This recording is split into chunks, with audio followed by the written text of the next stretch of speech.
Hey, hey, hey. It is Kyle Shannon with the AI Learning Lab. Welcome, welcome, welcome. It is Tuesday night, about 7:20 here in Denver, Colorado. Welcome, everybody. This is the AI Learning Lab. We talk about generative AI in here and all things AI and what's happening and what's not happening and how much it hallucinates and how cool it is. If you have questions about generative AI, pop them down in the questions below. Sorry, my glasses are dirty. Can't see a thing. And I'll do my best to answer things, and we'll wait for some more folks to get in here. If you're new to generative AI, if you haven't played with ChatGPT, check out the URLs behind my head here. So chat.openai.com, that is the official ChatGPT website. If you've not played with that, go play with that. It's worth playing with. And then Bing, that's Microsoft search engine, that if you click the chat button, that's also ChatGPT. It's not quite as good as the official one, just because of some things that happened there. They kind of had to detune it a bit. And then you got Poe.com, where you have access to 6 different ChatGPT models and a bunch of bots and cool stuff there. So go play there. Little background on me while we're waiting for folks to come in. I'm an entrepreneur of many decades. I've started, 12 or 15 companies, something like that. I started one of the early digital agencies in the mid-90s, and the parallels between the early days of the web and what's going on with this generative AI stuff are insane. And so I had a big epiphany about the web back in 94, and I had a similar epiphany about generative AI in December of 22. So welcome. And that's a little bit about me. I don't want to be Poe. I want to be rich. Oh, and there's comedy. We do comedy here. I do like to swear, so if you don't like swearing, motor on. I don't know that I like to swear. I get passionate about stuff. When I get talking about stuff, I get passionate about it. I'll drop an F-bomb. I'll call something shitty. You know, it happens. Things happen. I'm an ex-New Yorker. I got a little edge, but I've been living in Denver now for 14 years, so I think all those sharp edges have been rounded. Denver's a polite city. It's too polite. It's too polite. I need some assholes in my life. All right. And by the way, speaking of assholes, if you're going to troll here, at least be clever with it. At least be clever.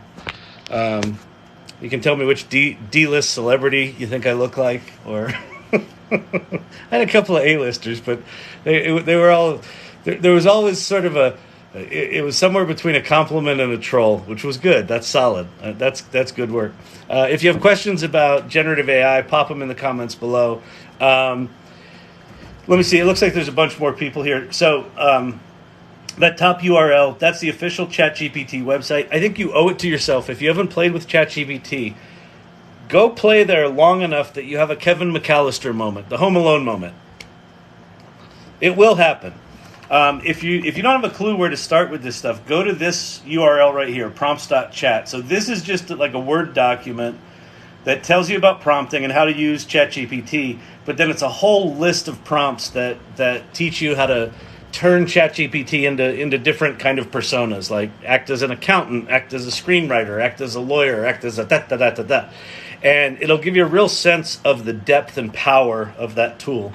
And then Bing and Poe are both just variations. You can use ChatGPT in both of those as well.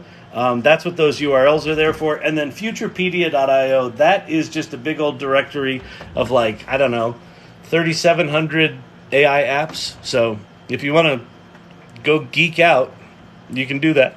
But quite frankly, I feel like I could spend the next decade just at ChatGPT, not even scratching the surface of what it makes possible. I mean, it's insanity. It's insanity.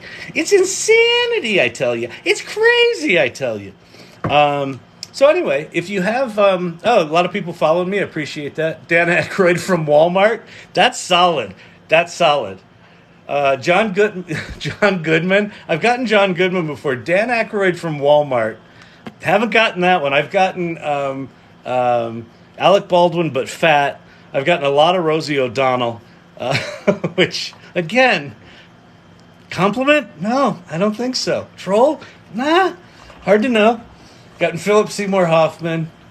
Some polite people said Nicholson, but I think I don't know, not with these glasses, but the Dan Aykroyd from Walmart. That's solid. That's solid.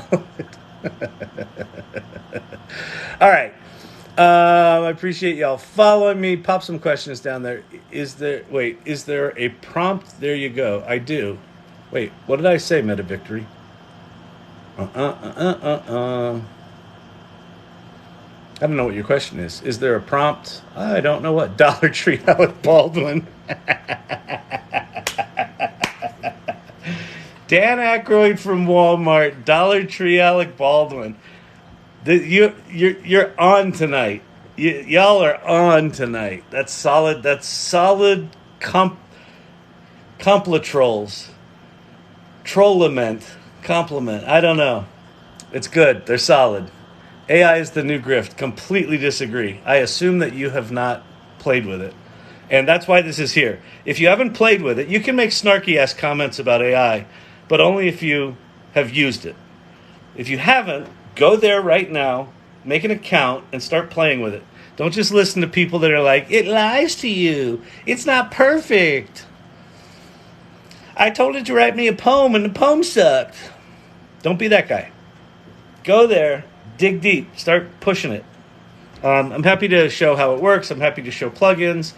I wish I could get it to generate a response that makes sense. Then I'd be sold. Well, makes sense in what context? So tell me what you're trying to solve, and maybe we can go play. I'll go hop onto ChatGPT and we'll see what we can do. It can program. It's really good at writing. GPT-4 in particular is really good at writing. It's good at programming. Cousin Rosie. That's nice. Cousin Rosie. Again, solid troll game here, kids. Prompt was below when you were talking. I don't know what it was. Okay. Was afraid I would miss you and not find you tonight. I'm here, Sniper. Thank you. Welcome. Hello. Someone said, hey, Kyle. Who was that? My shirt. Okay, here's the deal. My wife buys me lovely shirts. This is a lovely shirt, but they are horrific for reading stuff. I might go change my shirt here.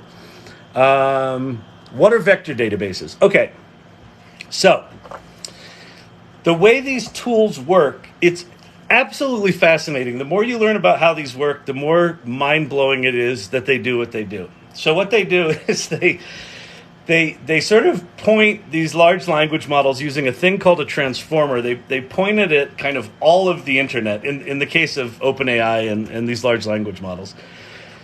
They basically find as much data on the public internet that they can. Wikipedia and blogs and websites and research facilities and whatever. Just all the data. They go find all the data. And then they do this process called embeddings. And what the embeddings do is they convert words into numbers, a series of numbers that are vectors. So you know how, like in junior high, we learned sort of XY coordinates, right? You plot things on an XY graph, right? So those are vectors. But instead of it being 2 dimensions, it's like thousands of dimensions. And what happens is all of the words on all of the data, like all of the internet, get turned into these coordinates, and they effectively get grouped semantically. So you might have the word dog could live in lots of different places semantically. In one area, dog is the thing that we have in our house and we love and is furry, and in another area, a dog is the guy that did his woman wrong, right? So those live in semantically different places. So a vector database is where you store all of those numerical figures. And so what happens with a large language model is you type in your prompt, and then based on your prompt, it converts that into some sort of math. And then it basically goes into the vector database and says, what is the next most probable word in all of the words you've got in that vector space, they call it, in that vector database, which one is the next most probable word? And then after that one, which one is the next most probable word? So it's literally just doing sort of sentence autocomplete, but like on steroids, right? So when it writes you a whole marketing plan, it's doing it one word at a time in a vector database. Vector databases in kind of today's technology, they're obviously used for things like ChatGPT and GPT-3 and 4.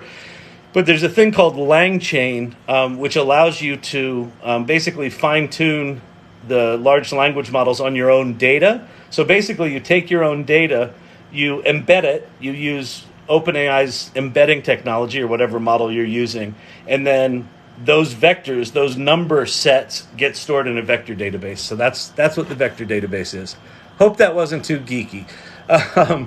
Just finished the course on prompt engineering from Vanderbilt University. Awesome. That's awesome. How was it? I'm curious how it was, because this is still relatively early to be having prompt engineering courses, but that's great. AI drone attacking operator, real or not? Well, who knows? It's military, so at a maximum, it was a simulation, and then that same person came out and said, "Well, it was just a thought experiment." So either in a simulation that happened, or and he was told, just go say it was a thought experiment, or it was just a thought experiment, and he kind of just misstated it. So. But it didn't happen for real. But what the thing was for those of you that don't know, there was an Air Force drone operator in either a simulation or thinking about a simulation that basically had an AI-powered drone that was set to go kill the enemy. And at whatever point, the operator said, "No, don't go kill the enemy," and kind of withdrew the command to go get the enemy. And the drone didn't like that, so apparently it turned around and fired on the operator. I don't know that it's true. I think that's like it certainly wasn't true with a physical thing. It's the kind of thing that could happen. Like, I'm not saying it couldn't, and I'm not saying it didn't, but the official line from the Air Force is, "Well, that was just a thought experiment." So it's as real as that. It's as real as the communications team from the Air Force. Behind you in your images, I was asking about where a prompt bulletin board was, but you got behind.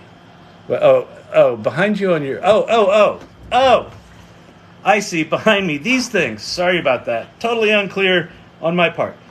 So the purpose of all these is really just kind of public service stuff. So the top three are basically three different places you can play with ChatGPT. Chat.openai.com is the official ChatGPT website. Bing.com is Microsoft's search engine that if you click the chat button, or if you use chat in the Edge browser, that's GPT-4 connected to the internet, and it's free. It's not as good as this one, but it's good, and it's GPT-4. And then Poe.com gives you access to GPT-4, GPT 3.5, Claude Plus, Claude Instant 100K, and Sage. So there's 6 different models you can play with there. Prompts.chat is basically just a document. It's called Awesome ChatGPT Prompts. And what it is it will teach you about prompting, and then it's a whole long list of personas that you can assign ChatGPT to act like. So act like a screenwriter, act like a business consultant, act like my therapist, act like a companion, act like a translator, act like a programmer, right? And so that's what that is. And then Futurepedia.io is just a big old list of AI apps and services and shit. All right. Encourage more viewers to share. Oh, someone shared live. Oh, yeah, if you would, share this live or tap the screen to let people know we're here. I'm just getting started, although my voice is already going. Interesting. I can also show how the ChatGPT stuff works if you want. I can also demo plugins, show you how they work and what they are, because they are not intuitive. Are you as patient with your employees as you are with us asking silly questions? I sure hope so. I think it is my deep belief that everyone's just trying to fucking figure life out, and so none of us should make it harder.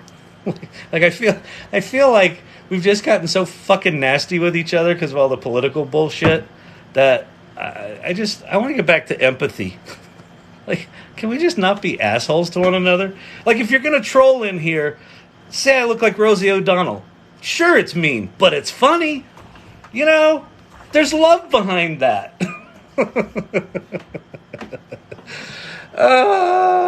I'm new to this, so it was enlightening. Great place to start. Great, awesome, terrific. How do you save your prompts for later use? So, that great question. Someone needs to fucking solve that one, and I think they will. One of the things about these tools is that they are very new. ChatGPT, the initial version of it was written in a 2-week sprint by the people at OpenAI. Don't know if you knew that. It was also, the instructions for how to build ChatGPT were in the documentation for GPT-3, and nobody built it.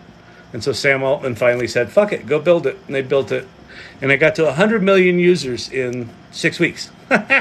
Fastest adoption of technology in history. Okay.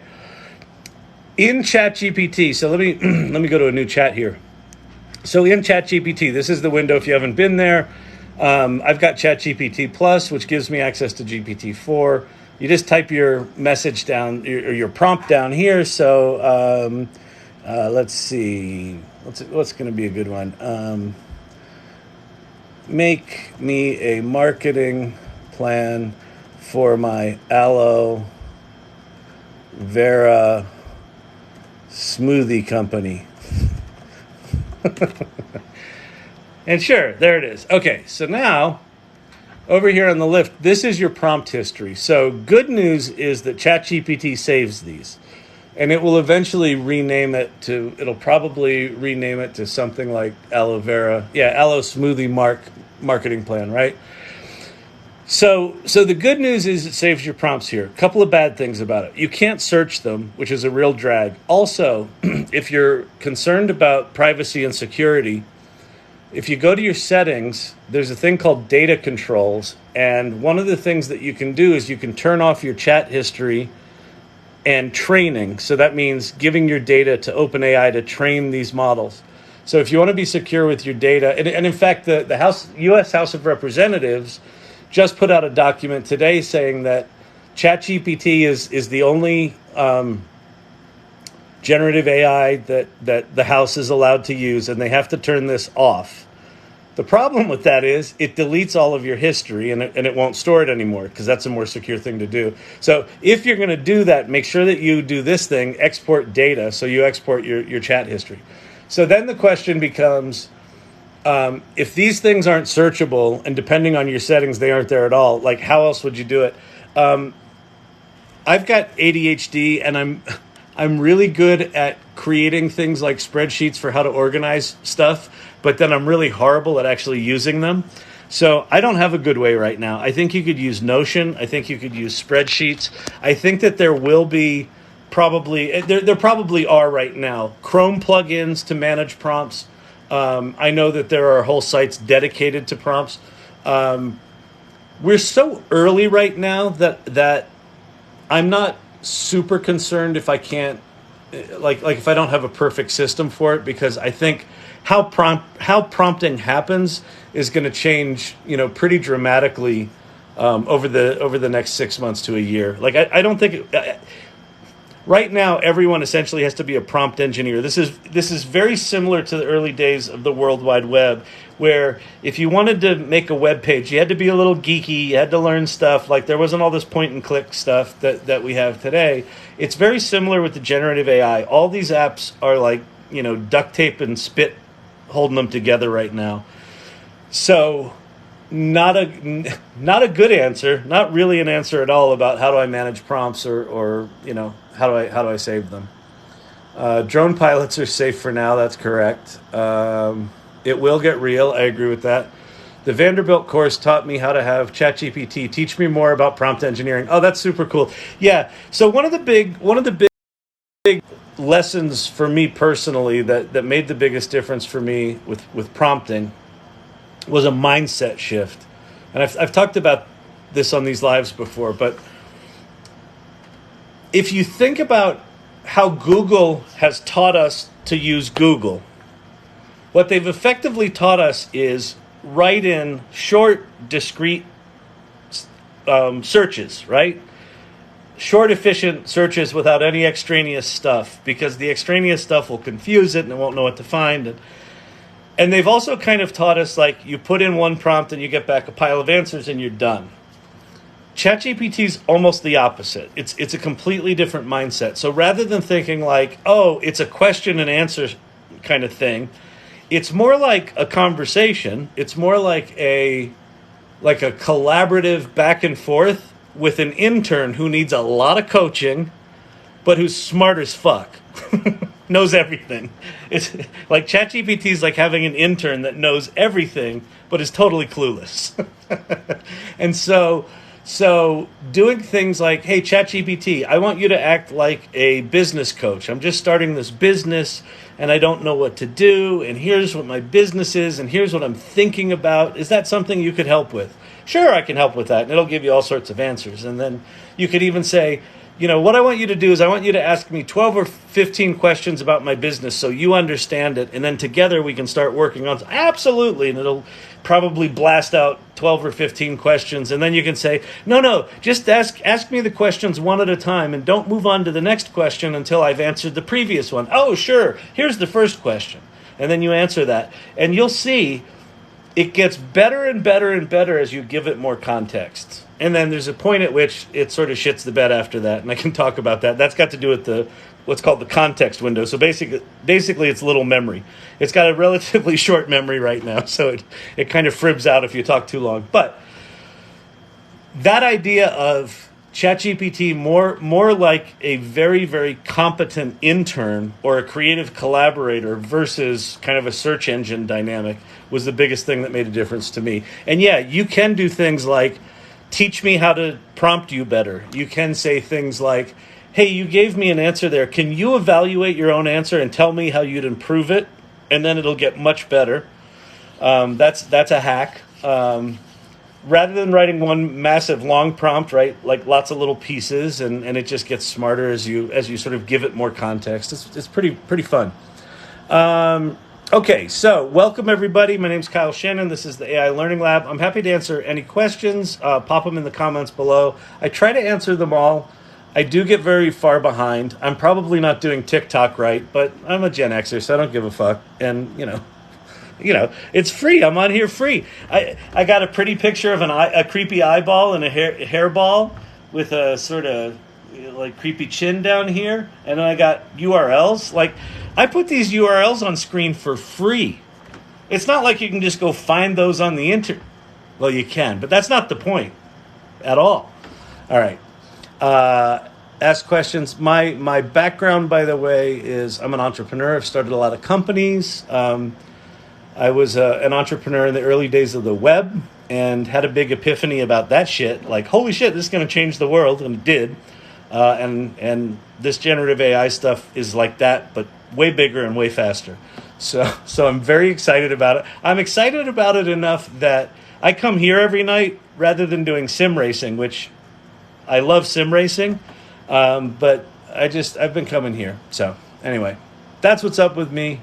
Ask questions below and I will do my best to answer them. I'm not computer savvy, but I log in a lot for day-to-day stuff and it saves me so much time. It's amazing. I know, Laura, like that's the thing. Like even if you're not computer savvy, the thing about this is like you can use it for anything, right? You can have it create meal plans for you. If you're a gardener, you can tell it when to plant, ask it when to plant stuff.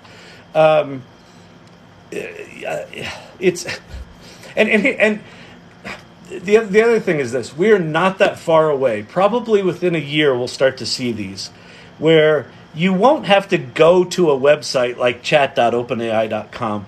These tools are now starting to get integrated in all the other tools we already use, right? Like within Photoshop, there's now this thing called generative fill.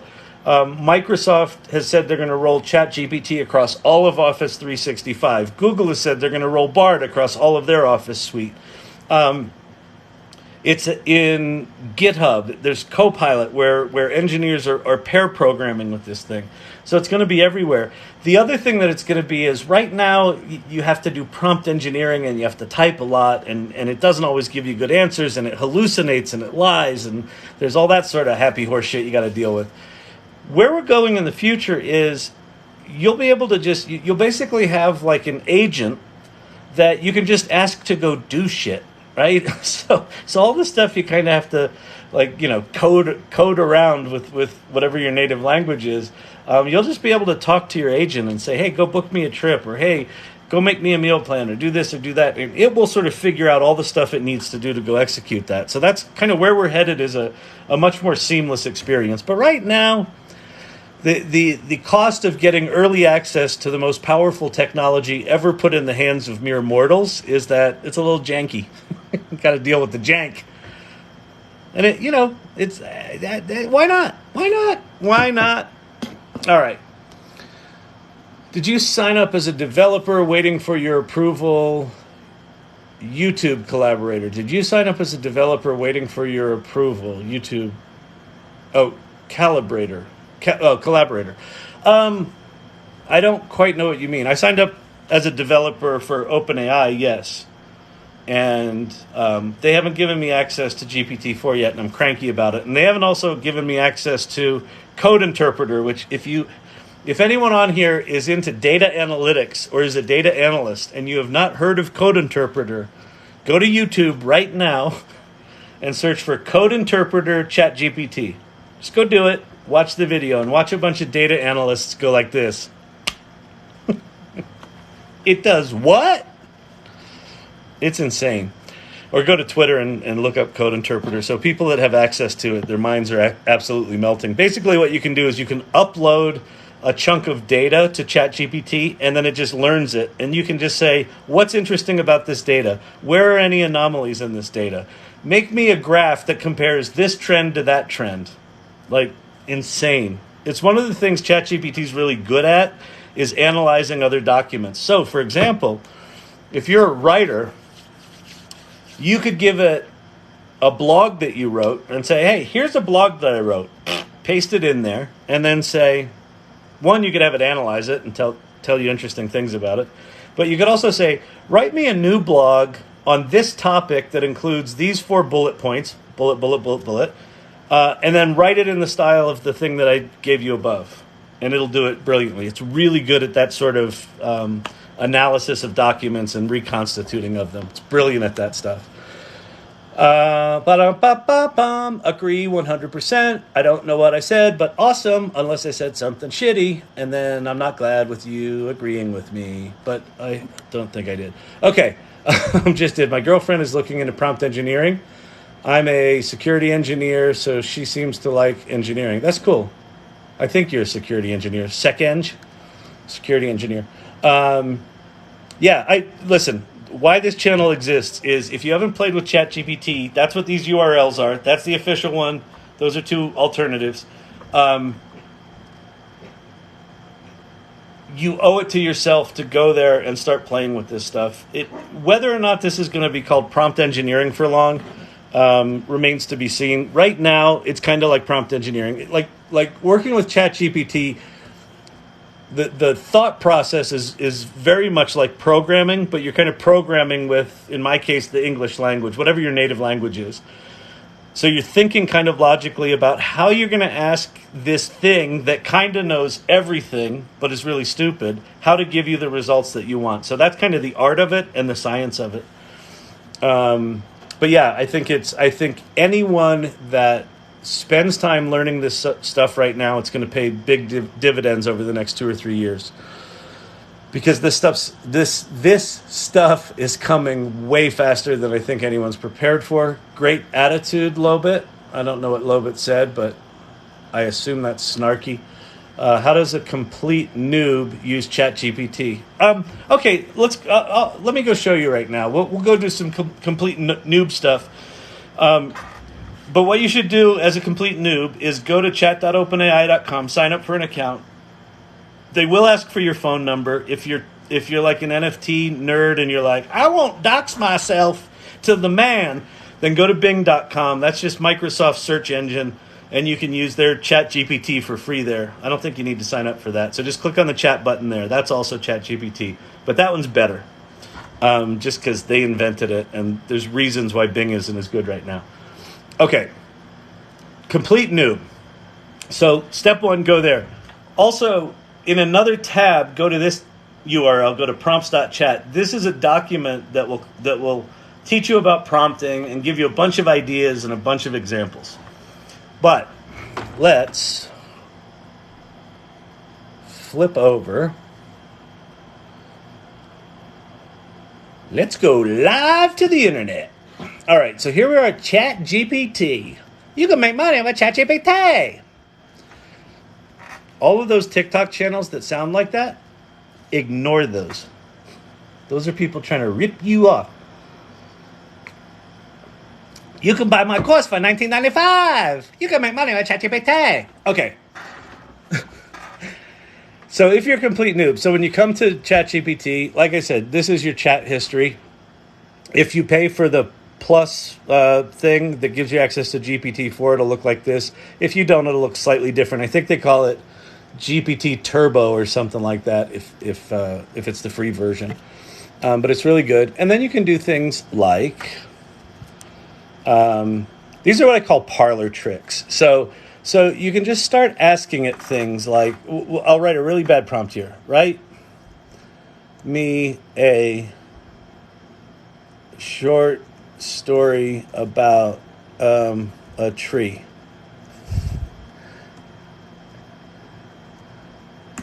Bad prompt, but then it'll write you a little short story. And it's, once upon a time, nestled within a lush, sprawling forest stood a magnificent tree named Eldred. Its trunk was solid and tall, blah, blah, blah, blah. Boring poem, but whatever, that's fine. You can say, can you tell me who some famous short story writers are? Question mark. Edgar Allan Poe, Chekhov, Guy de Maupassant, O. Henry, Kate Chopin, or Chopin, Ernest Hemingway. So let's say, how would Poe write that story? And this should go much darker, because Poe is dark. In the deep recesses of a mysterious forest, cloaked in the ethereal mist, loomed a colossal and ancient tree. Its gnarled branches reached toward the heavens, twisting and turning like the fingers of ghostly specter, blah, blah, blah, blah, blah. Okay. Awesome. And then now we can say, turn this into an Eminem rap. And boom. There's a bunch of verses that all rhyme. So and are dark like Poe, like somewhere between Edgar Allan Poe and Eminem. There's your poem. And then you could say, I want that poem to look pretty. Can you make it in HTML and look nice? And boom, there's your HTML. It knows code. And you can go use that code, or you can modify the code, or you can tell it, I don't like your code. Give me better code. Let's see. Did it do any CSS stuff here? Yeah. There's your CSS stuff there. So you can do that. You can save this into a web browser and open the styled version of the poem. Can you make a Python application that writes poems in the style of famous authors? Question mark. Certainly. Here's a Python script that does all that shit. And it just writes that. And then, and it goes on and on and on. I could also say, wait, can you make a table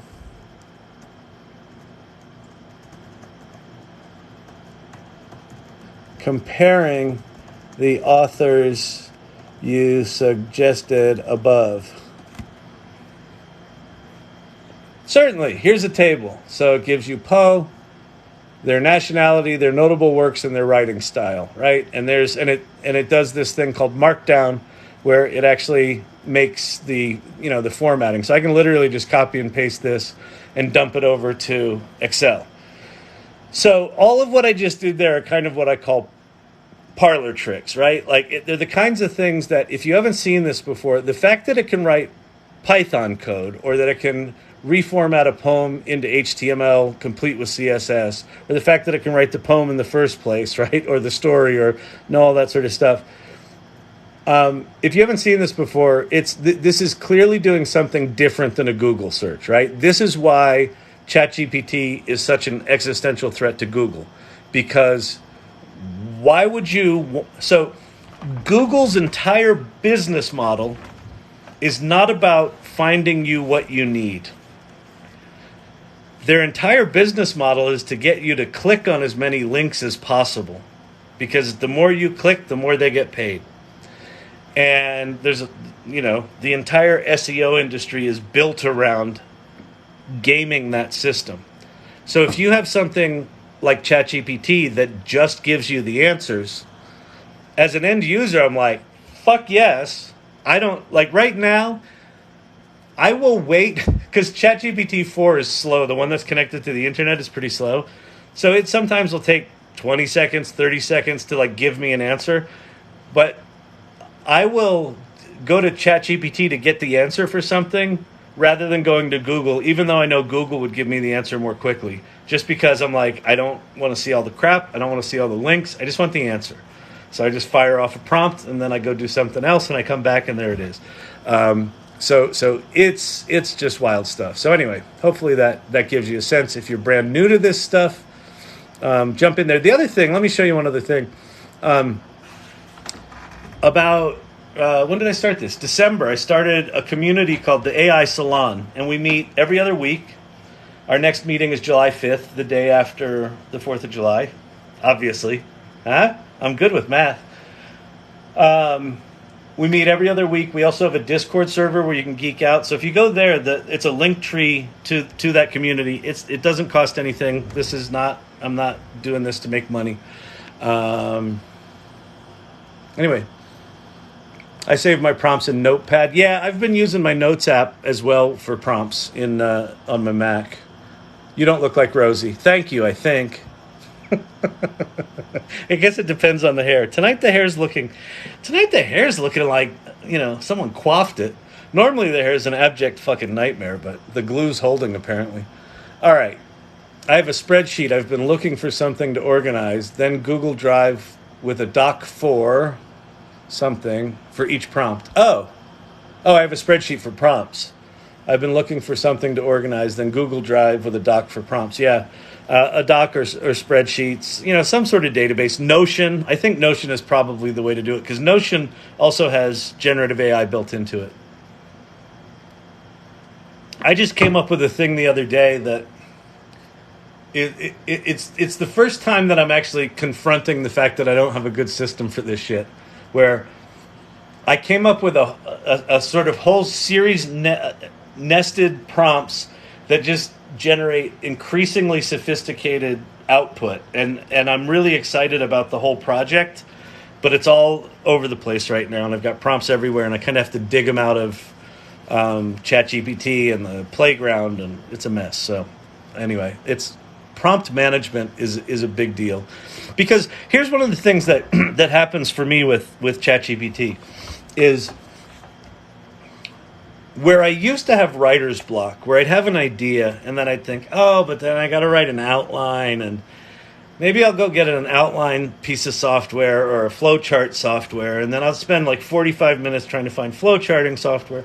All of that's gone now. I have an idea, I go to ChatGPT and pring, the idea is manifested. It's fucking magic. The problem is it helps you realize ideas so quickly that all of the energy that you would have spent creating the 80% first draft, the hour that it would have taken you to make the first draft historically, is now made for you in 30 seconds. And so then you're kind of in this place of I have another idea. And then you realize that one, I have another one. And so I am more creatively alive than I've been in decades. But it's a challenge, because it's just all these ideas come up, and as an ADHD guy, it's a blessing and a curse to be able to realize ideas this quickly. So yeah, prompt management is a thing. 25 messages per 3 hours is such a ripoff. It's not a ripoff. Listen, so for one thing, you can use GPT 3.5 as much as you want, and it's really good. I don't think I've ever hit the 25 prompts in a session limit. So I don't know how, like, I think they probably put that there just to, just to get people to maybe not use it as much. And maybe in times when it's really busy, they enforce that. But I've never hit it. I've never been told, okay, you got to stop for 3 hours now. It's also, not for nothing, it's the most powerful piece of fucking software in the history of humanity. So the fact that we get to use it, even for $20 is cheap, but it's free. Also, if you want GPT-4 for free, go to Bing.com. That's GPT-4. It's connected to the internet and it's free. Free as in no dollars. So that, not a ripoff. And I also don't think that's a ripoff at all. I think they're trying to figure out, like, they got to 100 million users in 6 weeks. I can't even imagine how many users they're up to now. Probably 300 million is my guess, because it's been 6 months. So they've got, luckily they have Microsoft behind them scaling up all the iron so they can handle that many users. But anyway, I don't think it's a ripoff. I think it's a brand new technology that was way more popular, way more fast than anyone, including Google or Microsoft or OpenAI or Meta or Apple or anyone expected. Listen to Sam Altman when he talks about how quickly ChatGPT got to 1 million users. It got to 1 million users in 5 days. It got to 100 million users in 6 weeks. The World Wide Web in the 90s, it took 6 years to get to 100 million users for the World Wide Web. 6 weeks for that. So the fact that they're throttling it as they try to figure out how to scale it and launch all the new features is, I think it's a reasonable part of where we are right now. I don't think it's a ripoff at all. But, maybe I just drank the Kool-Aid. And by the way, I don't work for them. I don't give a shit if you go there or not, quite honestly. If they start paying me commissions, then I don't give a shit, but I don't think they're going to do that.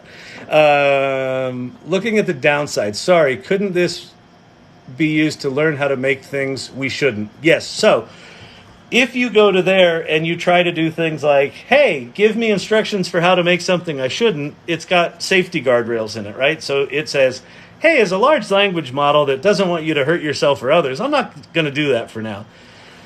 And then if you go to Reddit, there's a thing called jailbreaking, where people are trying to jailbreak ChatGPT to get around those guardrails. And there's also now a whole open source community where there's open source large language models that don't have those safety guardrails on them. So this is one of the dangers of these large language models, and it's one of the reasons that Sam Altman from ChatGPT and some of the other leaders in the space are saying, hey, government, you should regulate us. Like, once a company has developed large language models of a certain power, like GPT-4 and up, they should be regulated. And Sam Altman is actually saying, once we get to a thing called AGI, or artificial general intelligence, then they should actually have to be licensed. Just like you license, I want to go build a nuclear power plant, you actually have to have that licensed by the government. So the leaders in the industry are actually saying, when we're dealing with the super powerful versions of this, those should actually be licensed. And then the ChatGPT level of them should be regulated. And then below that, they're saying they should not be regulated. Like, small companies should be able to innovate on this stuff without overly burdening them with regulation. But that's why everyone's talking about the regulation and safety guardrails right now, is for exactly what your concern is, and many others, right? There's lots of stuff this could do bad. But here's where I sit. I think that if we just live in the place of, oh, these things are going to kill us, then we're never going to learn what they are and what they're actually good at. And the fact that they might do profoundly good things to humanity as much as there's a risk of them doing profoundly bad things to humanity. And I'm just choosing to live on the side of, I want to learn as much about this shit as I can and get as good at it as I can, and inspire as many people to do the same as I can, because I think that any positive contribution in this world right now, in all this stuff, is going to have a disproportionately positive effect on the future trajectory of where this technology goes. So that's where my head is right now. Every prompt is like a new world. It absolutely is. Honest to God, like the depth of that little search box it's mind-blowing. Welcome, everybody. It looks like there's some new folks here. My name's Kyle Shannon. I'm an entrepreneur. My current gig is I'm the co-founder and CEO of a company called Storyvine, which is a video storytelling platform. We figured out a way 11 years ago to automate video production. We don't use AI, oddly enough, to do that automation, but we have incorporated OpenAI's Whisper technology to generate transcripts, and I'm completely rethinking the product and value proposition of my 11-year-old company because AI is going to fuck everything up. Yay! But I'm really excited about it. Like I'm as excited as I've ever been about a technology and as scared as I've ever been about a technology. And that to me feels like the appropriate emotional response to this stuff right now. Yes, me too. Wrote several new business plans in 3 months. Now got to decide which to do. Yeah, you can. That's the thing, man. With these tools, like what these really are is these are amplification tools. So whatever are your skills, this will amplify them. And Mid-Journey for images and some of the audio things and the animation things amplify who you are. These are humanity amplifiers. They're incredible. But then you're kind of stuck with, okay, so now what do I do? Like if I can just have an idea and realize it like that, you got to pick one, or do you got to pick two?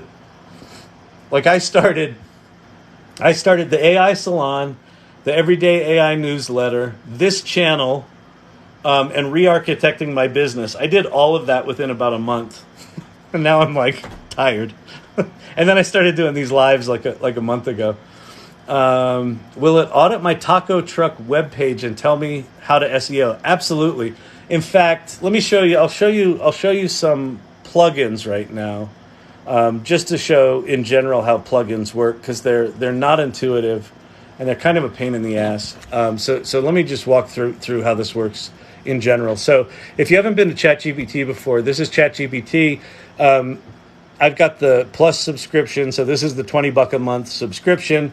That gives me access to 3.5, which is super fast, and GPT-4, which is magical and good.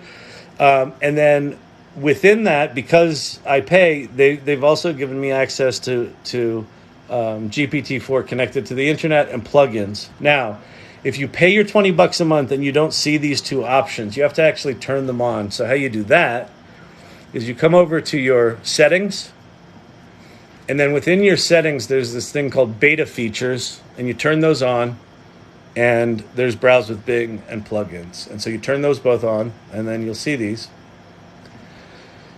And then the way plugins work is it's just like normal ChatGPT, but you now have this drop-down menu that's got, here's all my installed plugins, and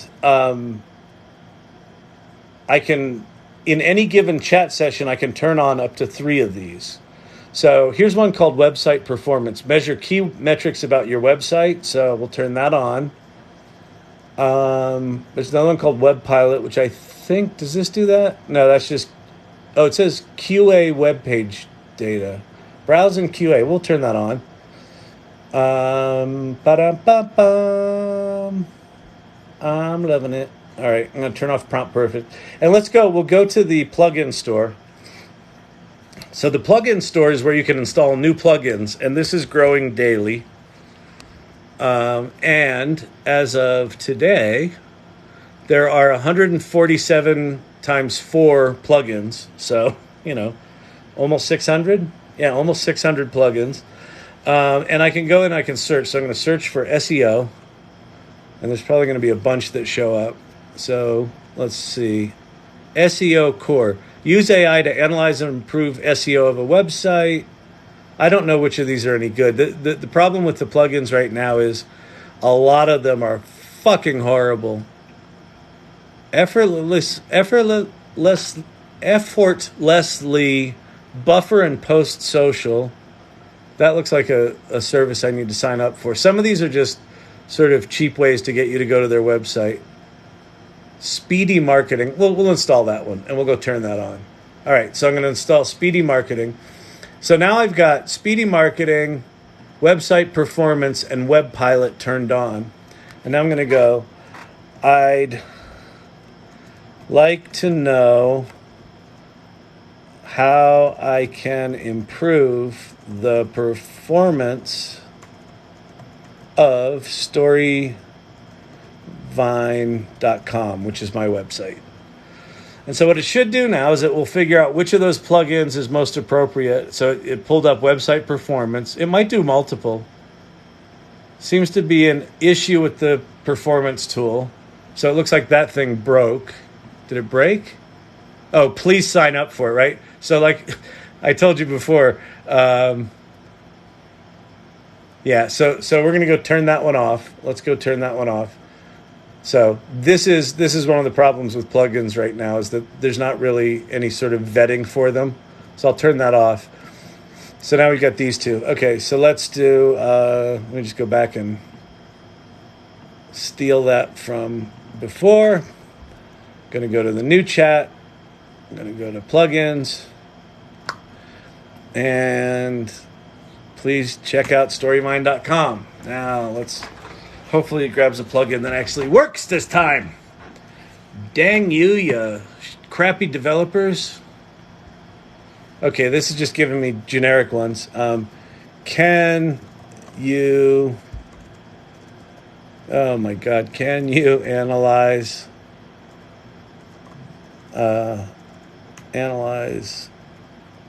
the site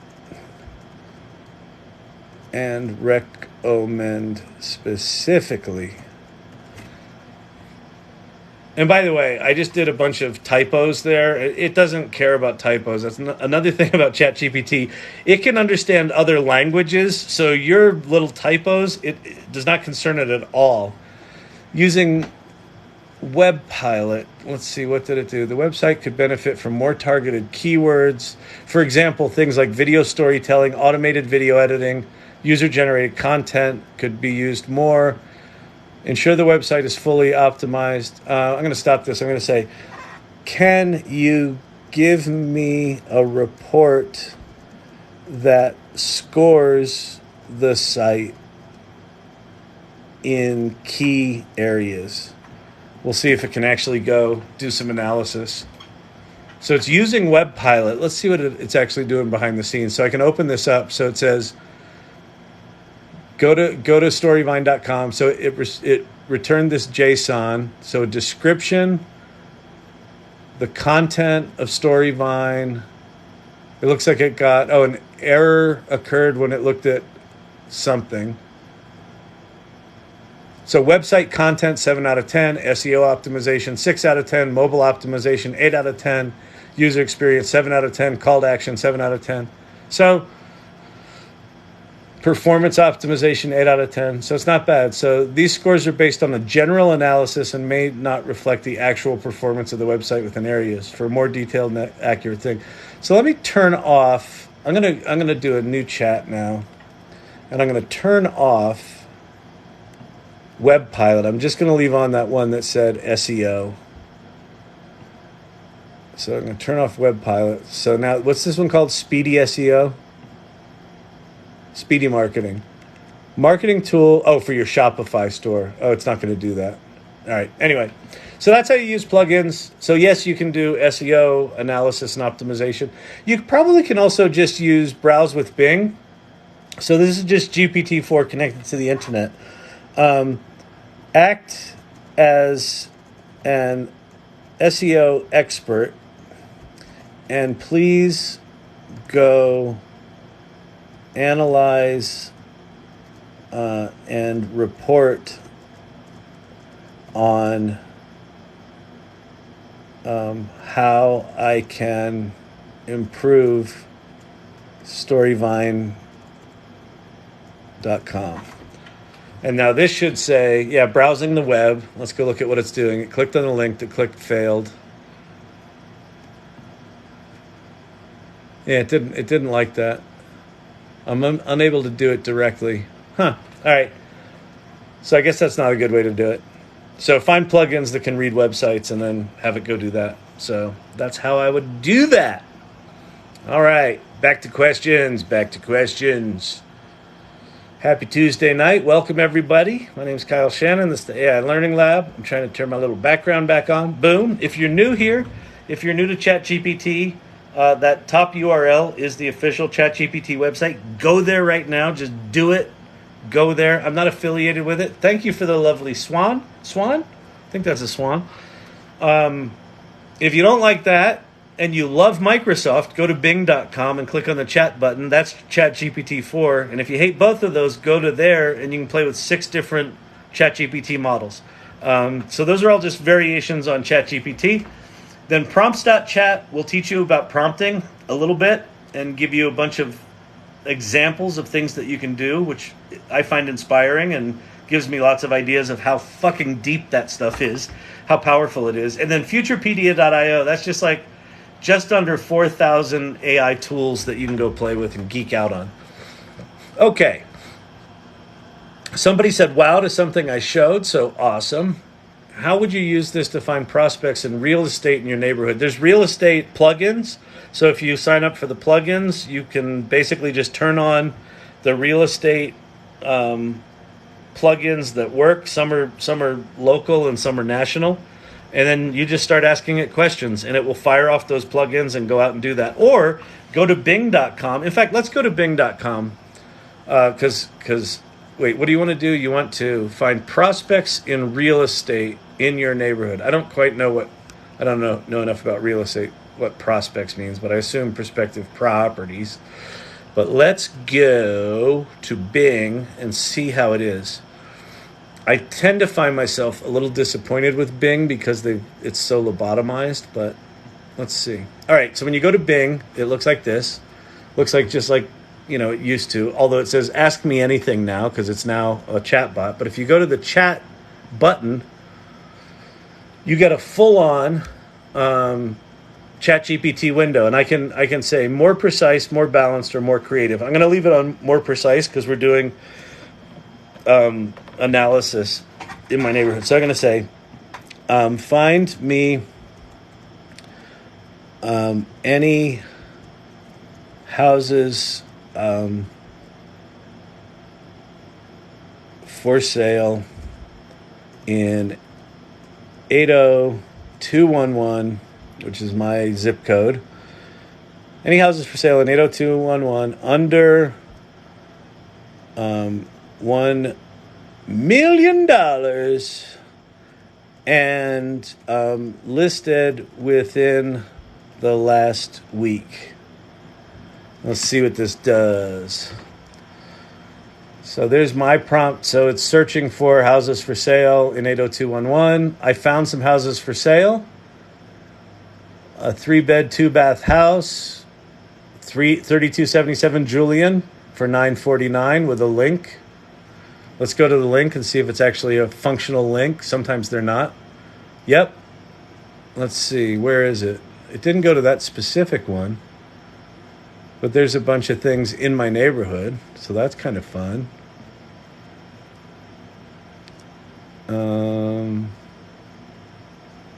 And here's Zillow.com. So if I click on that link, is that going to take me? Yeah, so that's actually a search in my neighborhood. So there you go. So yes, just go to Bing.com. I love doing those things live where I'm like, I have no fucking idea if this is going to work or not. It worked.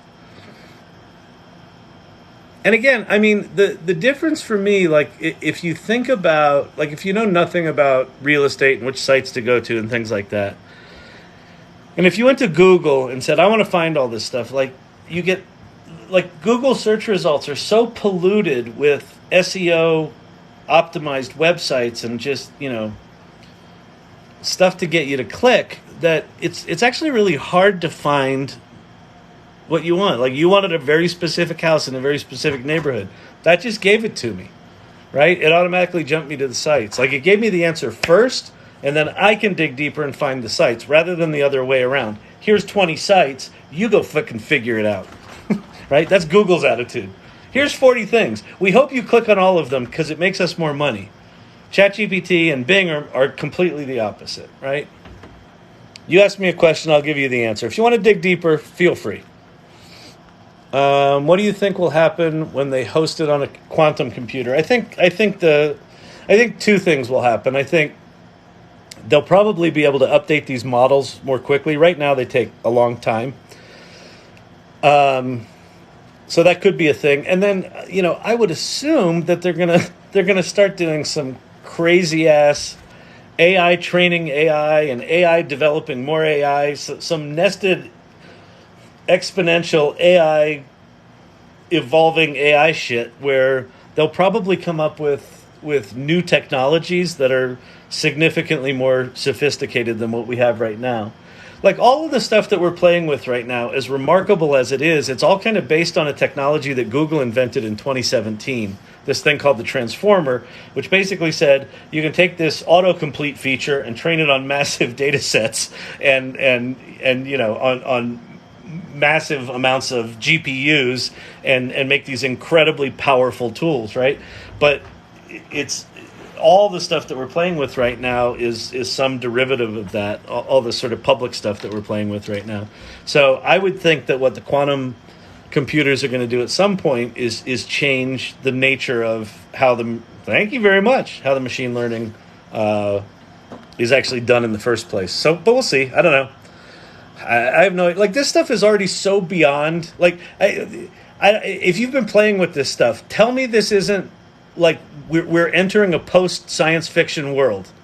I kind of feel like all the movies of my childhood, I'm like going, check, yeah, we can do that now. Oh, yeah, HAL 2000, that exists, right? It just doesn't have the voice yet, and we're not in space. But yeah, check, that technology's there. Like, I just feel like we're knocking off TV shows and science fiction movies, one item after another.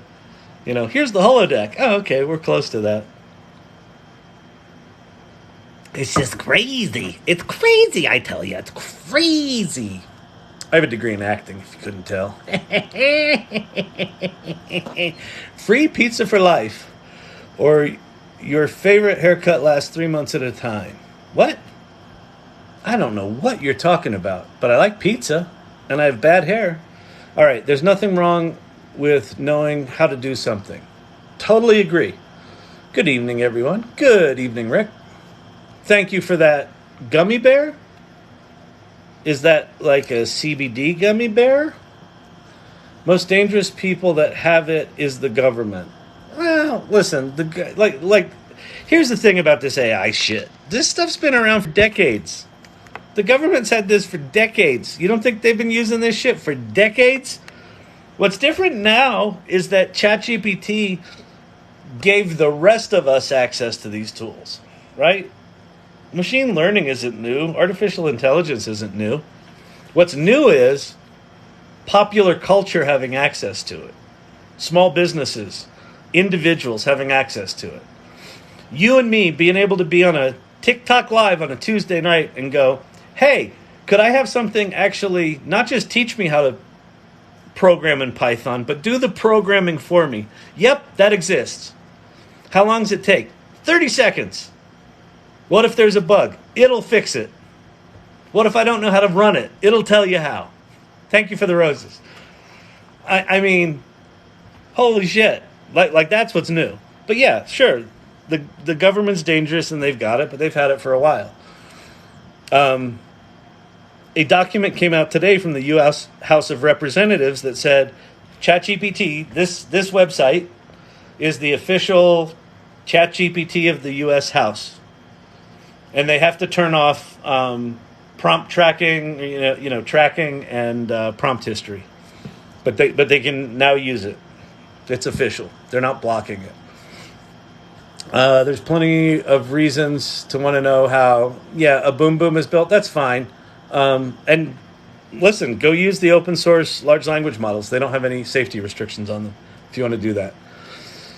Don't they want to reg to slow down smaller businesses? No, and in fact, if you listen to what Sam Altman is saying to the governments out there, is he's saying that he doesn't want to regulate below a certain threshold. So basically what he's saying is, if you're a company the size of Microsoft, OpenAI, Google, where you're building these, hundreds of billion parameter models, that the core models, those companies should be regulated.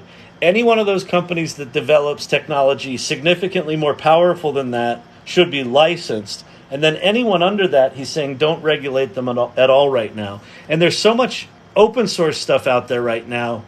It's not like this technology is living within a handful of companies. It was until Meta released their foundational models, and the developer community was like, fuck it, let's go, right? So we're in a completely different place right now than we were even 6 months ago. But no, they don't want to slow down small businesses trying to figure this out. And Sam Altman and the Google CEO and the Microsoft CEO and the Anthropic CEO are all pushing for the same thing. Regulate when they're at this size. Don't regulate below that. License if they get significantly more powerful, is where they are right now. Now, listen, is that maybe what they're saying for TV, and then they're cutting different deals in the back rooms? Possibly, but welcome to America and capitalism. That's probably going on, but I don't know that I trust Sam Altman, but I do feel like he's at least aware of what the stakes are, and he's trying to do the right thing. That's my sense of him. So big corps will dominate it. I don't know that that's true. In fact, if you go to, again, I think it's so easy to get cynical about this stuff, but I wouldn't do it. There is a chance here that this doesn't just go down the shitter within a week, within a year. Oh shit! I lost my place. Someone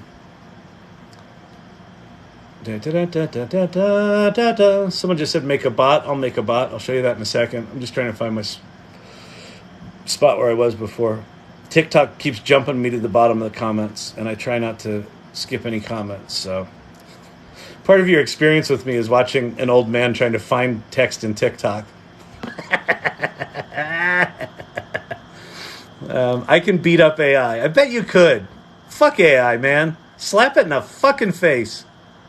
It needs to be put in its place. Ba-dum-bum-bum. I don't know where I was. Clickbait. I don't know what clickbait was.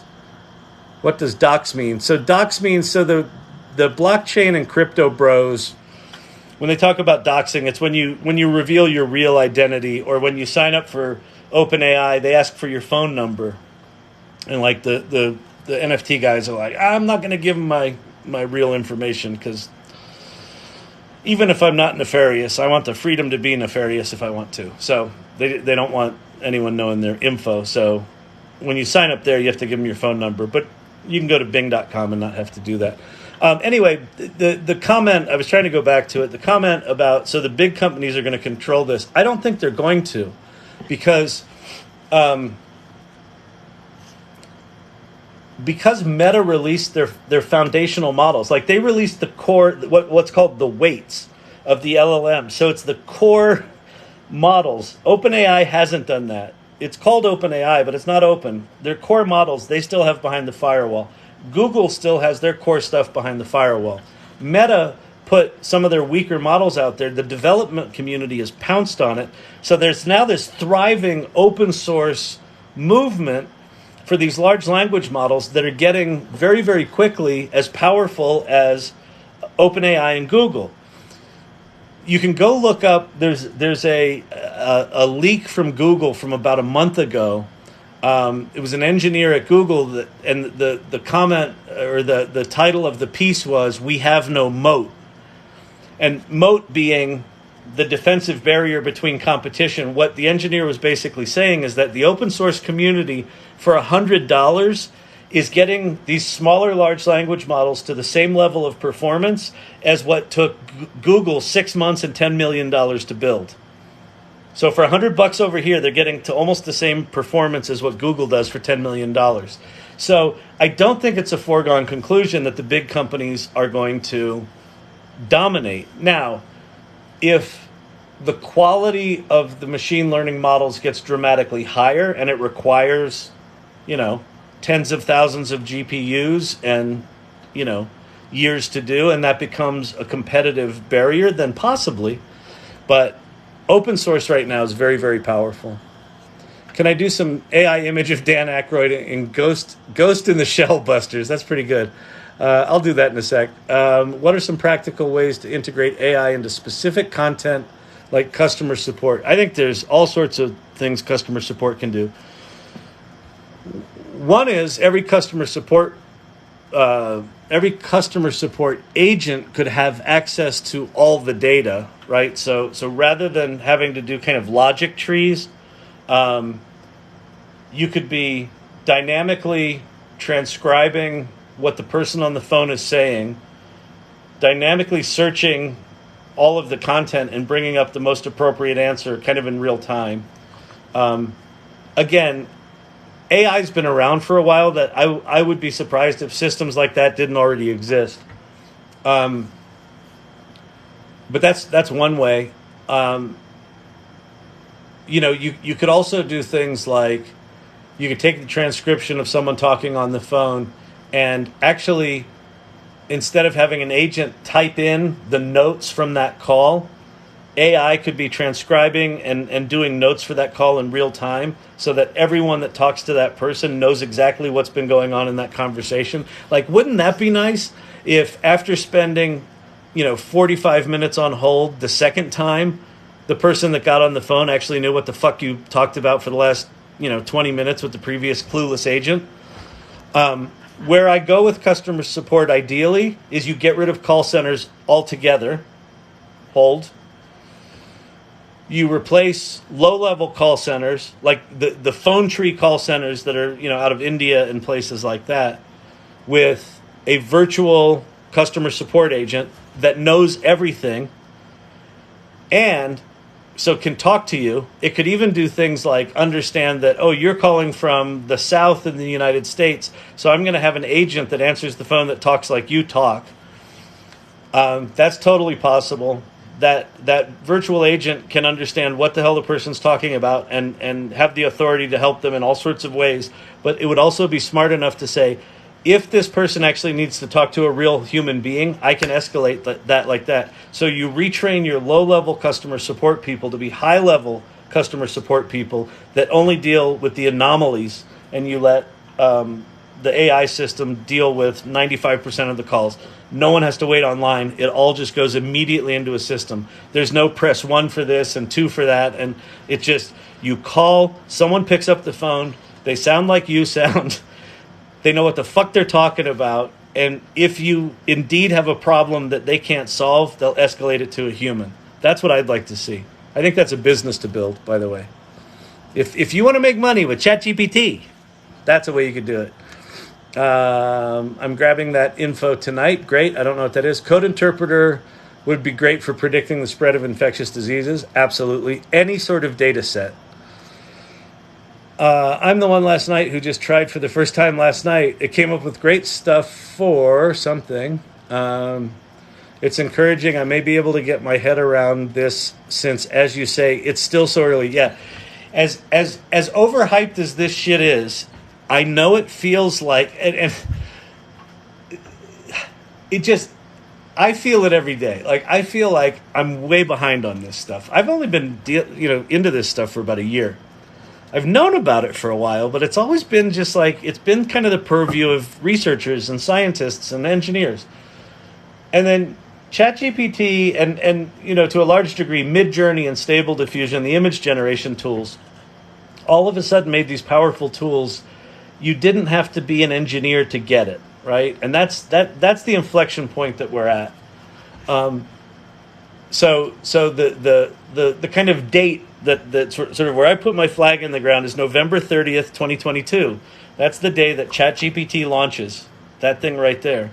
And that, for me, marks the thing where now these tools are available to the rest of us. And 100 million people in 6 weeks went there and signed up.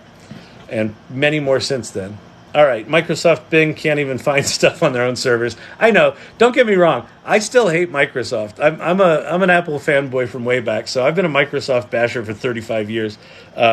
So I'm right there with you. But what they've done with OpenAI and ChatGPT and how they've fucked with Google is impressive and fun. So I'm giving them a pass for this year. I'll go back to hating them when Apple gets their shit together. I'll tell you what, when Apple jumps into the AI game, they're gonna fucking murder it. It's gonna be insane. They're gonna be amazing. They're also, what Apple's gonna have that I don't think anyone else can touch is the privacy and safety piece. They're gonna be, because they're building all of this machine learning capability into their chips, into their native silicon. So they're going to be able to do all the AI processing locally on your machine without having to send shit out. And they've already got all the privacy and security stuff. That their whole ecosystem is tightly locked down. So Apple's going to do some amazing stuff with this, I think. I'm a copywriter. Does this mean I'll be out of a job? If you're a copywriter and you're not jumping on this, your job is absolutely at threat. But here's the deal.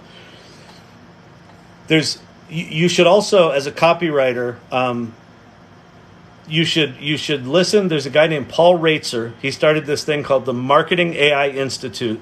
He's got a weekly podcast that you should listen to. He's got this famous to me saying that he says, AI will not replace your job, but someone using AI will. As a copywriter, if you're AI literate and a copywriter, you're going to be able to use these tools better than non-copywriters. But if you're a copywriter that's not using these tools, you're going to get blindsided. It's going to happen. It's going to happen fast for copywriters. So yeah. So I think that right now, tonight, if you're still here, Valley Floor Art, you should be going there right now. And if you've never been there and haven't played with it, go to prompts.chat, understand what prompting's all about. As a writer, you'll get it. You'll be good at it. You'll have fun at it. And it's going to blow your fucking mind. It is. Like an experiment would be take some copy that you've written this week. And especially if it's something like maybe you did a blog post or maybe you did something that's like a decently researched, well-written piece that you put a lot of time into.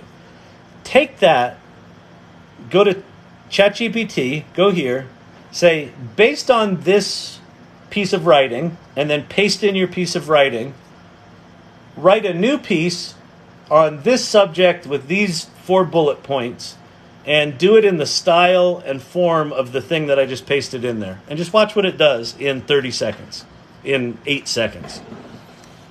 And it should blow your mind. You should. So here's the thing. I feel like everyone right now owes it to themselves to go here and play long enough to have this moment. You should go have your Kevin McAllister moment from Home Alone. And if it doesn't both excite you and scare the shit out of you at the same time, then you're not paying attention. Then you haven't had this moment. So is it going to take your job? I think you have a hell of a lot better chance of not being displaced if you're AI literate. And it's going to absolutely transform your job. But it's also going to absolutely transform every job. Every knowledge worker, every creative professional, all of the stuff we do on computers right now. The historical wisdom was that AI would start with the lower level jobs, and the last ones to go would be the knowledge workers and the creative class, right? They're the first ones that are going to go because it does tactical execution really, really well. And especially if you have someone that knows what they're doing, prompting these machines, they can knock shit out. I was talking to a guy yesterday. A buddy of his just started an agency with 5 other people, so a 6-person agency, where they are turning around fully executed creative concepts within 8 hours. So they're meeting with a client like in the morning and delivering that afternoon. fully executed creative concepts with writing, graphics, you know, like stuff that would take an agency 3 weeks to 6 weeks, depending on how big the agency is. They're turning it around in a day, same day. And they're starting an agency to do that. Now, they don't have a bunch of copywriters writing really fast. Nope. They've got creative directors that are acting like conductors of a symphony, playing with all these tools. And they have enough life experience to pull that shit together that quickly. So, yeah. Love your entertainment. Thank you. I did story time for preschoolers in the urban park with detailed activities. It was awesome. Oh, that's super cool. Yeah, you use ChatGPT to come up with ideas for events. It's great at that shit. Because why is it good at that stuff? Because it was trained on all of the internet. So every time anyone who's done a blog post or done a thing about, 10 activities for preschoolers you can do in the park, like all that content's already out there, right? So when you ask it to do stuff like that, it's like, oh, let me go look at all of the internet. How about these 5? You're like, fuck. Please, y'all, clap for the man. All right, clap. Double tap the screen and do stuff like that. Let people know we're here. By the way, it looks like we got some new folks. My name's Kyle Shannon. This is the AI Learning Lab. I can't believe this many people come and hang out here, but I appreciate it. I'm an entrepreneur. I'm the founder and CEO of a company called Storyvine. We're an 11-year-old video technology company, a video storytelling company. I was an innovator in the early days of the World Wide Web. And one of the reasons I'm so passionate about this shit is I was there at the beginning of the World Wide Web coming up. I was in New York City. I started one of the early agencies in the mid-90s in New York City and kind of rode the internet wave up and down and through. And the energy of what's going on with generative AI is very, very, very similar to the early days of the web. But it's way more profound, and it's coming way faster. And I get very philosophical with this stuff because the World Wide Web changed the world, right? It fundamentally changed the world. That's going to look quaint compared to what this generative AI stuff's going to do. It's going to transform everything. Like even how I think about how computers work and how programming works and how product development works and how writing works and how the creative process works and how creative products are conceived and curated and delivered, all of it's going to change. All of it. All of it. Filmmaking at the highest level down to the lowest level. At all of it. And so, I don't know. So I'm just here trying to get as many people as excited as I can. Listen, I don't give a shit if you drink the Kool-Aid or not. If you go play with this and actually understand what it is and how it works and then decide, fuck that. I actually like the process of sitting at my typewriter and writing for 8 hours. Like, for me, creativity is sitting at the keyboard for hours at a time, torturing myself with words. If that's the thing you enjoy, fucking God bless you. But not everyone's like that. And these tools are like this tool is like having by far the most powerful writing assistant you've ever had. Like the most powerful writing assistant in the history of humanity is now a click away. Like if you still haven't gone there, if you're here at this channel listening to this fat old 58-year-old Gen X asshole, if you haven't gone here yet, go there right now and start playing with it. And don't think of it like, oh, it's like fancy Google. Or don't think of it like, oh, but I heard it hallucinates and it lies and it does this and the robots are going to kill us. Don't be in that cynical place right now. Just go there and start playing with it. Learn it well enough to actually understand what it makes possible. And then kind of aim it at what you do. And see how good it is at the shit you do. And even if it's only 80% as good, or 60%, it'll do that 80% in 30 seconds. And then you can still spend the next 2 hours refining it. But you owe it to yourself to go there and do that. And I know I'm kind of soapboxy, but we even have more people now. Hey, everybody, welcome. I'll get off the soapbox now. Anyway, if you have questions, pop them in the comments below. I do try to answer them all. I'm more than 99 messages behind. So if it seems like I'm not answering you, that's just because I'm a jerk. I'm a big fat poo-poo head. Prompt engineering meaning will expand over time. It will come to mean interfacing with AI models. Yeah, and I think, so again, because we're so early in this generative AI phase, right now, all of these tools are all these disparate sort of pieces of shit software that are sitting on top of these profoundly powerful models. So the output of what all of these tools are doing is profoundly powerful, but the interface itself sucks. It just sucks, right? Like in ChatGPT right now, it gives me a history of all my prompts, but I can't search them. Like if I want to go find one of my prompts, I can't, right? I've got to just scroll and scroll and scroll. And they're also they're not fully integrated in the tools we use, but they're going to be. So if you look at generative fill within Photoshop, they're starting to sneak these generative tools within the tools we use. They're going to be in Office 365. They're going to be in the Google Office suite. They're going to be in everything. They're going to be in operating systems, right? So this stuff is coming. So prompt engineering isn't going to look a year from now what it looks like today. But the idea of understanding, what I need to do as a human is know what I want enough to ask the machine to go do that for me, right? And right now that requires a little bit of, critical thinking and engineering thinking. But that'll get easier over time. But that's the skills, just to start to get curious about this, start to explore it, and start to understand that you can bend this tool to your will. Microsoft calls the GPT-4 that they're incorporating into their tools Copilot, right? So GitHub Copilot is owned by Microsoft. I think it's a brilliant name because that's really what the relationship is. You're the pilot, and this AI tool is your co-pilot.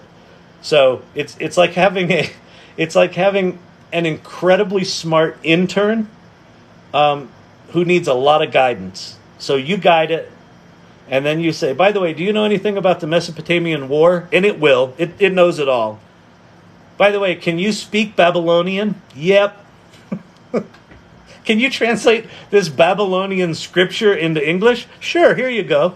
Anything else you'd like me to do there, boss? Yeah, put it in a table and compare it to the King James Bible version of the same passage. Sure. Yeah, so that's what's coming. Use 4, not 3.5. So yes, I agree with that. Tilde L. That's not a very creative name, but I like the brevity. Can it write a WordPress website? Yeah, so certainly if you can copy the code from a WordPress website and paste it in there and say, just rewrite this, it can do that for sure. But it probably knows enough to just write a WordPress website. Yes, I would think so, yes. Can AI ask you questions for brainstorming? Yes. So a really cool thing that you can do with ChatGPT, you can say, I want you to act as my brainstorming partner. And you're an expert at, and whatever it is, if you're in the I don't know, remnant carpet business, we're going to do some brainstorming, and you're an expert brainstormer in the remnant carpet business. And what I want you to do is, I want you to help me brainstorm. And you're going to ask me a series of questions about my business so that you can understand my business. And then once you understand my business, you're going to lead me in a brainstorming exercise. I don't want you to write any questions yet, but do you understand? And it'll say, yes, I understand. I'm going to be your brainstorming partner, and I love the remnant carpet business. And then once I understand your business, then I'm going to lead you through a brainstorming thing. And you're like, okay, great. Now, I want you to ask me one question at a time, and don't go on to the next question until you're satisfied with my answer to the previous. And it'll say, okay, great. Here's your first question. What's the name of your business? And then it will just start asking you questions and you answer it. And the more context that you give it, the better and better it will get. So that by the time it turns into a brainstorming partner, it won't be giving you generic brainstorming exercises. It'll be giving you very specific ideas for your business. So absolutely brilliant at that. Is Claude or Claude Plus worth using if you're using GPT-4 right now? Yeah, let me show you why. Okay. Let's go over to the internet. Bum, bum, bum, bum, bum, bum, bum, bum. Okay, so if you go to ChatGPT, you go here. You got your little chat window. You got GPT 3.5 and 4. It's connected to the internet. It's got plugins. You don't need Poe. If you've got access to this, you really don't need anything else. For right now, like that'll change over time. But right now, like this is kind of the Cadillac experience, just in terms of the quality of the model and how they've got it fine-tuned and how it does what it does, certainly with writing. What Poe has, so Poe is a similar kind of engine where you've got, your text entry at the bottom and it answers questions. But then over here on the side, they actually changed the interface from yesterday. That's wild. So this is new here. But these first 1, 2, 3, 4, 5, 6. These first 6 things are different chat models, right? So Sage is from Poe, which is Quora. You've got GPT-4, Claude Plus, and Claude Instant 100K. This is the one I'm going to come back to. These 3 are subscription only, so you have to pay for this. And then you got Claude Instant, which is super fast, and you've got ChatGPT. So the Claude models are from a company called Anthropic, which is really interesting company, ex-OpenAI people. Claude Instant and ChatGPT are essentially the same thing. Claude Plus and GPT-4 are essentially the same thing. Again, GPT-4 is better in my opinion. Sage is okay, not great, but whatever. Claude Instant 100K, that 100K means it's a 100,000 token context window, meaning you can put in up to 75,000 words into your prompt. So that's like an entire novel, right? So if I click on this, I'm going to go find something. Let's go find screenplay, PDF, free, let's say Scarface. Scarface script. Is this actually going to give it to me? Where's the PDF?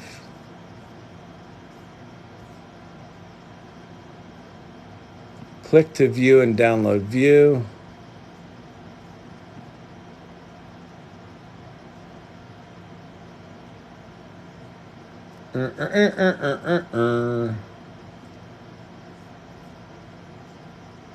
Yeah, but I don't think that's actually just a PDF. That's their stupid website. Let me see if I can find a PDF of it. Screenwriters Network. I think all of these.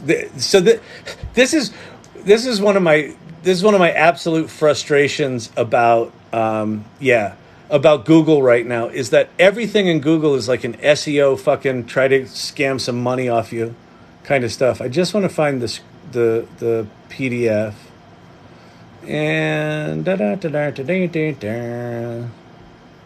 scripts to screen. Scarface at Scarface transcripts at scripts.com. Let's see if this is it. PDF. Okay, I think.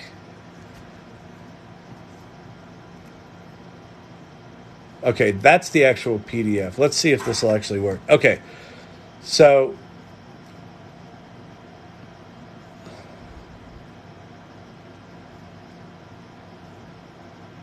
is this it? So it's not formatted. But let's go grab all of this.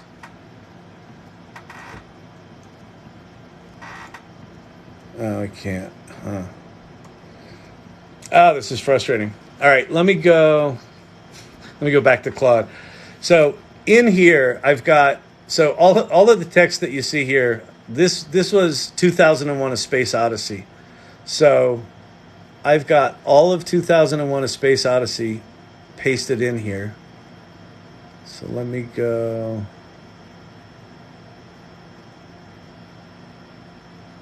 Grab it. This is some other shit. Hold.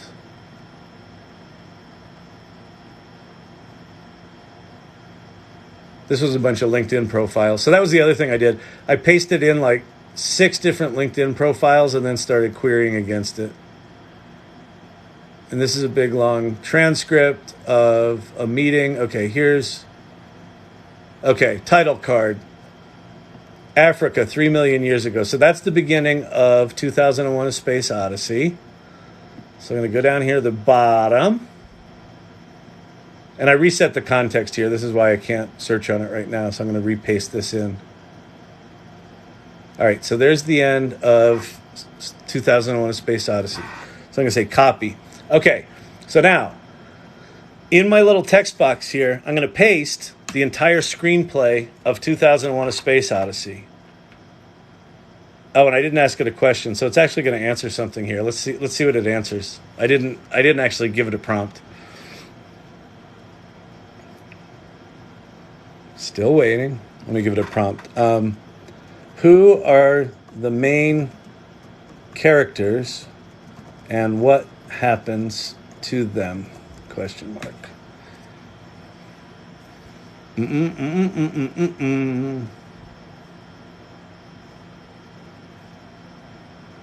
Summary of the key events. Frank Poole is accidentally killed. Dave Bowman realizes the onboard computer HAL is malfunctioning and decides to disconnect HAL's higher functions, leaving HAL in a childlike state. So it just read that entire screenplay. Here's a summary of the main characters. Let's see.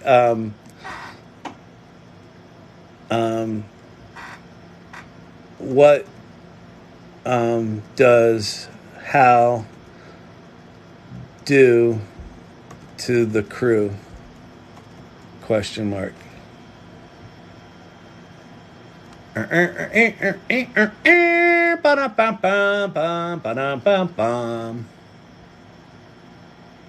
Still waiting. I'm sorry, Dave. I'm afraid I can't do that. So anyway, you get the basic idea. So I pay for Poe and I pay for GPT-4, and this is why I do that. So let's see. What does HAL do? HAL malfunctions by falsely reporting issues. While Frank Poole is doing an EVA to replace the unit, HAL causes the pod bay doors to open, depressurizing the ship. A pod crashes into Frank Poole, killing him instantly. This leaves Dave Bowman as the only surviving crew member. Dave Bowman realizes HAL is malfunctioning and disconnects him. So, pretty amazing stuff. Crazy, right? So I know that was a long answer to a short question, but, I'm losing my voice, too. What's going on here, people?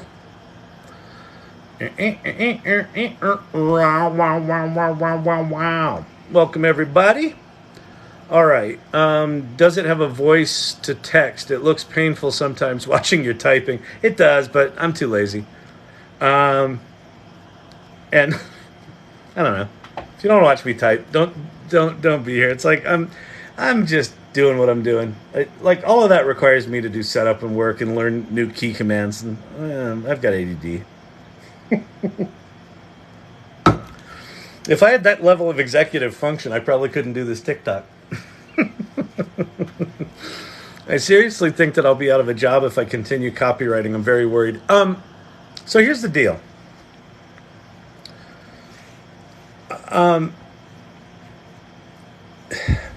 I think you'll be out of a job if you continue copywriting the way you've done it before.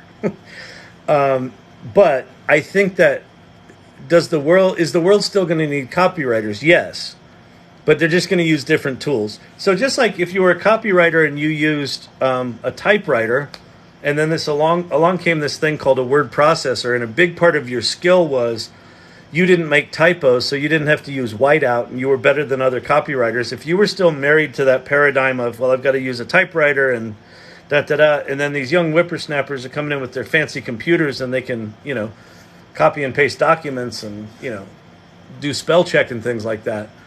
You'll be left behind. So these tools, even though they do a lot of writing, my experience with them is they can get you to about 80% really, really quickly. And then it's still up to the human to curate and refine and, finish and understand what they want to produce. So I think it's just more like shifting your mindset that the tools that you'll use to do copywriting will be different.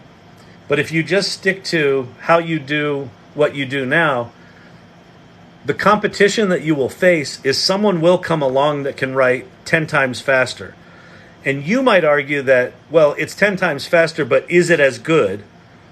At some point, the boss won't care, right? At some point, the boss is going to go, a 10x increase in productivity is worth the quality dropping slightly. So that's the risk that you face if you don't embrace it. But yeah, it's scary. So I started this thing called the AI Salon, and I'll give you the, oops, not that. Hang on. So the AI Salon, this is the URL for the salon right here. We meet bi-weekly, and we have an online Discord where you can geek out and ask questions and hang out with other people. One of the very early members of the salon, she's one of the organizers now, is a copywriter. And when she started out, she was absolutely terrified. And the more she got into it, the more she understood what ChatGPT was and how it worked. She said, holy shit, this changes everything about how I do my job. But she's like busier than she's ever been, largely because she's AI literate, and she's really efficient. And she said it's completely transformed how she does copywriting, but she's working more than ever. But it's completely different. She actually spoke at the salon a couple of weeks back and talked about her experience doing that. So you can, if you go to the AI Salon on YouTube, you can actually see that there's a video of her talking about being a copywriter and how different things are now. So it's wild. But I would not put your head in the sand just because it's scary. Like, both feel the fear, but also learn this enough to understand how exciting it actually is. But I totally feel your pain. I mean, this is existential kind of stuff. This is why people are both excited about it and terrified about it, because it's going to change a lot. I can't get it to add up numbers correctly consistently. It keeps messing up. So I would say use the Wolfram Alpha plugin and have Wolfram Alpha do actual math. The reason these large language models are not good at things like logical functions like that is just the nature of how they work. So when they put all that stuff on screen, they're doing it one word at a time. It's a prediction engine. So how it actually functions is almost identical. You know, when you're typing in Google and it like finishes your sentence for you, like it like adds those 3 words at the end of your sentence. That's all it's doing, but like on steroids. So it's literally predicting one word after another to write all of that copy that it writes.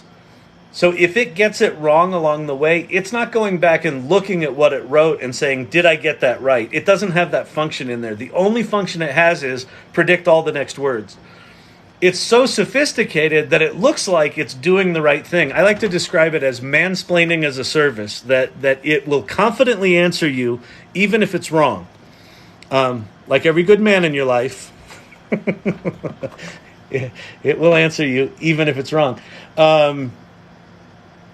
And because of that, it will kind of do math in a way that looks like it should be right. Now, this might be something to try. So I heard Andrej Karpathy, who's one of the founders of, or the lead engineer at OpenAI, one of the inventors of all this stuff.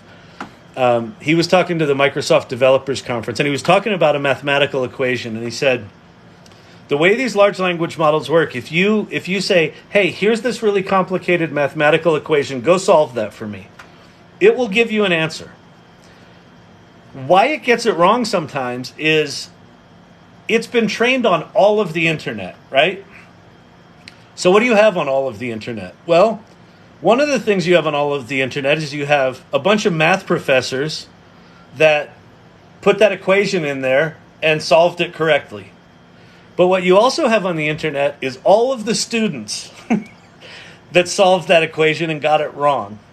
And so if you just say, hey, ChatGPT, solve this math equation, it will kind of look at all of its knowledge, all of the possible answers, and it will kind of amalgamate them together and give you an answer.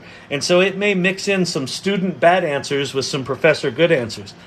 So one of the things you can do is you can say, hey, I want you to act as a Stanford-trained math professor that specializes in this branch of mathematics, and then I want you to solve this problem.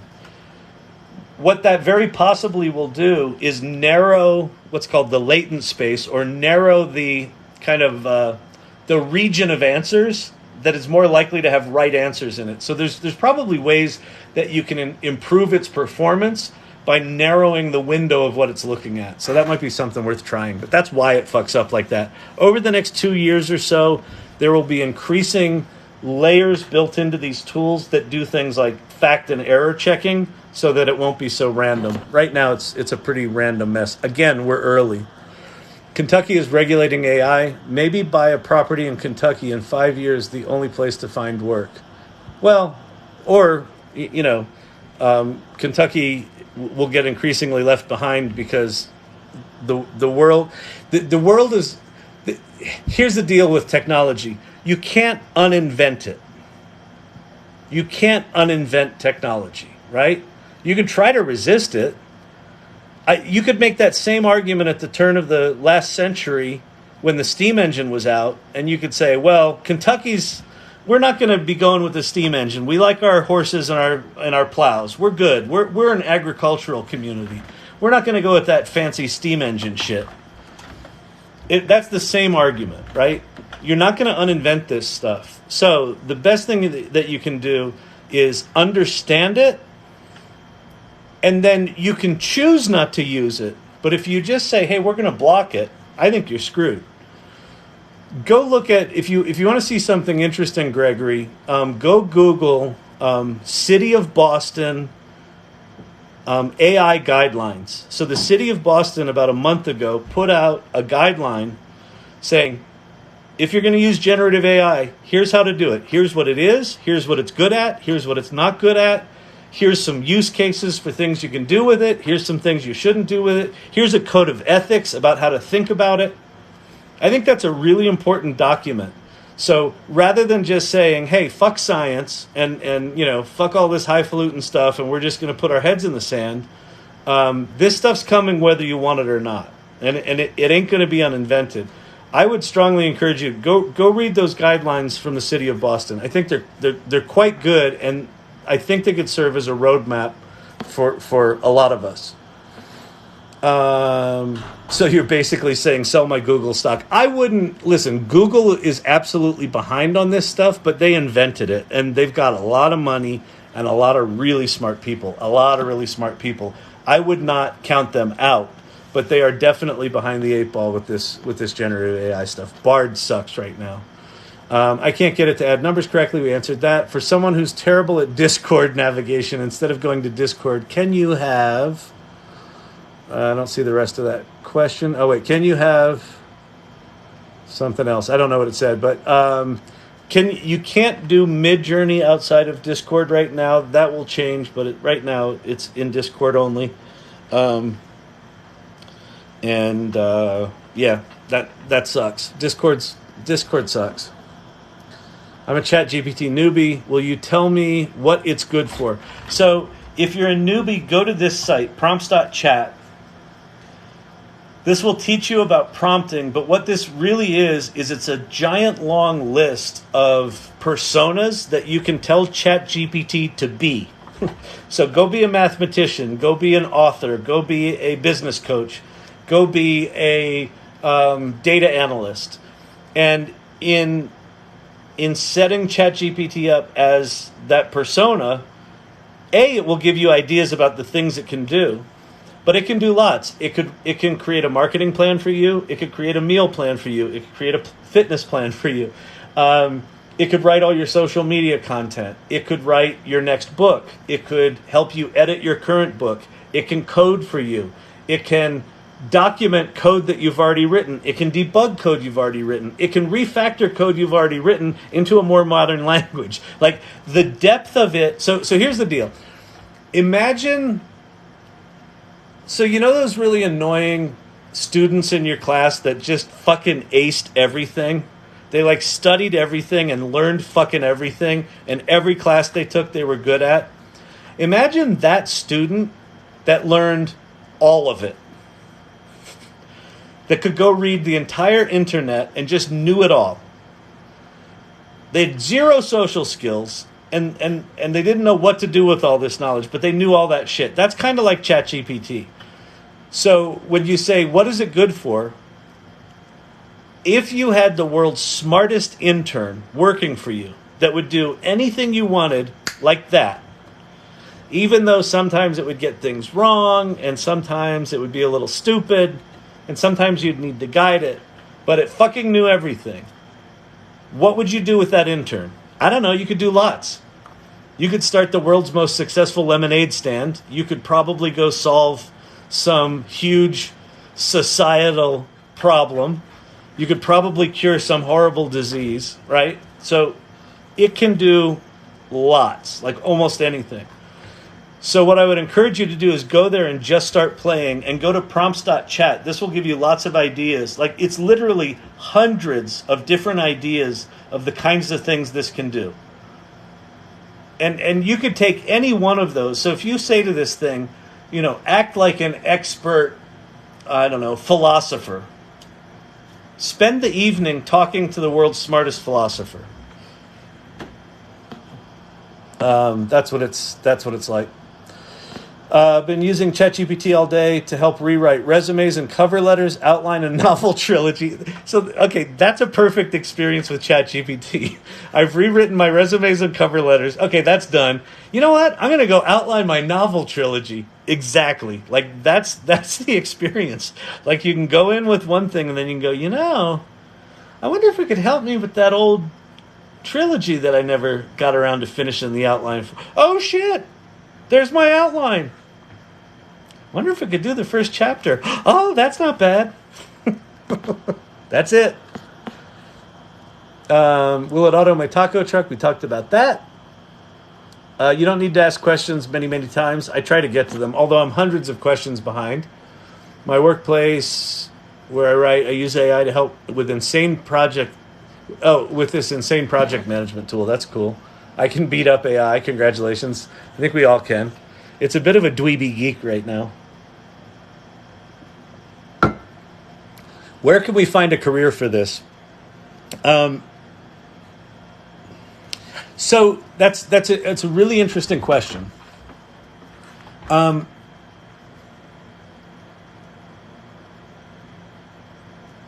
These AI tools are going to be ubiquitous. They're going to be in everything. So the answer to that question is almost the same as if you had asked in 1994, where could you find a career in the World Wide Web? Back in 1994, it was like learn HTML and you can go build websites, and maybe you can start an agency, or you could maybe start a .com company. So it's kind of like that right now, where it's not super obvious where it's going to be. But if you think about where could I get a job on the internet right now, it's almost a weird question. You're like, well, the internet's everywhere. So like any job you have is going to be with the internet. It's going to be the same with AI. For the next 2 to 3 years, being AI literate is going to be novelty, right? So if you're a copywriter, but you're an AI literate copywriter, you're going to have a hell of a lot better chance than someone who's not AI literate. So what I would say back to you is, what do you want to do, or what do you currently do? And then I would point you to this, or if it's in the art field, something like Midjourney or Stable Diffusion on the image side. And I would start to learn, what can this do as good as I do or better than I do? Figure out with this how you would replace yourself for whatever it is you want to do. And in figuring that out, you'll find the career forward, for lack of a better term. And the other thing that I really encourage people to do is, as you're learning about this stuff, it's why this channel exists, start teaching others. As you learn something, just say, hey, I'm learning this ChatGPT thing. I know you were struggling with your small business. Would you mind if I came up with some marketing ideas for you using AI. I don't care. If it'll help, great. And then go off and try to help someone solve their marketing problems using that. That could be the beginning of a career. A bunch of people that I know, like literally started learning this stuff, put it in their LinkedIn profile, and within a month started working. Why? Because we're so new. Everyone's trying to figure this out right now. So just go start playing. Take what you know, try to replicate it with that, and in doing that, you'll kind of discover, ooh, it does this really well. Maybe I could go tell people how to do that. Yeah, tell 10 people for free, and then the 11th one, charge them $50. And then the 20th one, charge them $500. That might be a career. I don't know. I mean, it's a really broad question. If you're more technical, you can go on the technical side of this. But we're past the inflection point now. What ChatGPT has done is you don't need to be a computer scientist to use AI anymore. You just need to go to that website and be able to type in words. And in the future, you won't even have to do that. You'll just be able to talk shit, and it'll just go do it. But right now, you got to learn that shit. All right. Can you get ChatGPT to give you a prompt template? You can absolutely have ChatGPT teach you how to prompt it. You can say, I want you to do this. What's a way that I can prompt you so that you do this better? And it will tell you that. And then you can say, could you just go do that? All right. It's a gift and a curse. Exactly. It's a dessert topping and a floor wax. Yes, me too. Wrote several new business plans in 3 months. All right. I've already seen all these questions. Oh, for some reason it jumped me way up ahead. Sorry. You know what I'm going to do? I'm going to scroll all the way to the bottom. And then I'm just going to scroll up a little bit. I'm jumping a bunch of questions just because I got lost. There's Emilio's wife. Hello, Emilio's wife. Okay, I'm just going to grab a random one here. Hold, please. Lots of conversation amongst yourselves, which I love to see. That's cool. I'm using ChatGPT to run D&D campaigns. I give it a prompt and it creates a story I can play and mold. That's awesome. Yeah, act as a dungeon master. And a lot of times I think it'll even ask you like what version do you want to play, because it knows all the rules. So you can go back and play different versions of D&D that you like, which is super cool. AI will kill everyone after elites merge with Silicon because they will deem them non-cyborgs elite. There's someone who's been watching some movies. Yeah, Hollywood's been training us for 50 years that the robots are going to kill us. So that's a very common idea. But I think there is an equal possibility that the robots will free us from the mundane and the soul-crushing work that we fucking hate doing. Imagine if everyone could just do work that inspired them. We very well may be going in that direction. It's one of the funny things I'll hear about people saying is like, well, if the robots do all the work, what are people going to do? I don't know. They're fucking human beings. They'll start contributing in other ways. They'll realize, oh, maybe that job was crushing my soul and I hated it. You know what I've always wanted to do? And then they'll go use that to figure out how to do And then we enter a great renaissance where everyone is creatively expressed. And all of humanity loves one another. And we sing Shangri-La and dance in circles. And rainbows and silk ribbons fly through the air. Or not. Or the robots kill us. Which way's it going to go? Well, I think, again, why this channel exists, I think the more of us that step into this and sort of bend it to the light, it will actually bend it to the light. If we all just sit back and stay cynical, it will bend to the dark. I added the plugin functionality. Cool. If you discover anything cool and interesting, please share. It's so good with a tear. I know. If hopefully someone in here tonight has had the Kevin McAllister moment where it can do that. I've told this story before, but I was teaching a group of 10 to 12-year-olds how to do image prompting and stuff like that. And it was a school for gifted, but like ADHD, not neurospicy kids, right? So they're like bouncing off the walls, teaching them how to do this stuff. And at the end of like 2 hours, this one kid, he'd been quiet for the whole time I was teaching. And he looked at me and he goes, I'm writing an application in C#. I said, really? He goes, yeah, it's a clone of Flappy Birds, but I got a bug in the code, so I'm just going to have to throw that out. He's like 10. He was like too cool for school. I'm like, oh, that's cool. I said, have you tried, playing with that in ChatGPT? Yeah. I said, here, come here, let me show you something. So I open up ChatGPT and I type in, write a clone of Flappy Birds in C# that can be run in Unity, because he was running it in Unity. And it wrote the code, and his mouth literally did this. He went, and he goes, I'll be right back. I got to get my laptop. So he runs down 4 flights of stairs, runs back up 4 flights of stairs. Here's my laptop. So we get out his code, his C# code for his Flappy Birds clone, and we copy it out of Unity. We paste it into ChatGPT, and I say, what's wrong with this code? And it found a typo. There was 2 characters were swapped, or there was something missing. And it fixed it. And I said, well, copy it, paste it back into Unity. So it copies it out of ChatGPT, pastes it into Unity, hits run, and Flappy Bird starts playing. And he starts playing it. And then he crashes, and he looks at me and he goes, this changes everything. That's the moment you want to have. That's the moment you want to have. That's why you go there. Have that moment where you're like, it can do that?